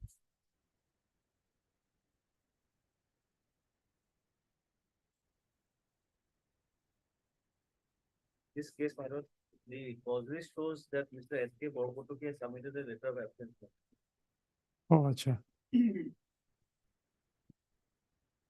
we adjourn it today. We may fix it on 30 He has given it for till 3rd of December, after 3rd of December. till 3rd of December. Okay. There's no representation for the petitioner. However, Mr. S. Count and counsel for the respondent has fairly submitted that the cause list letter of absence is reflected against Mr. S.K. Borgotuki and counsel for the petitioner. Full stop. Letter of absence till 3/12/2020 is reflected in the cause list. So therefore, matter stands adjourned today. This is the matter for hearing on 6/12/2023. What is the matter about? It's about a allotment of a top in the municipal area. Which municipality? So this Dumduma Town Committee. Is the matter alive still? It's right.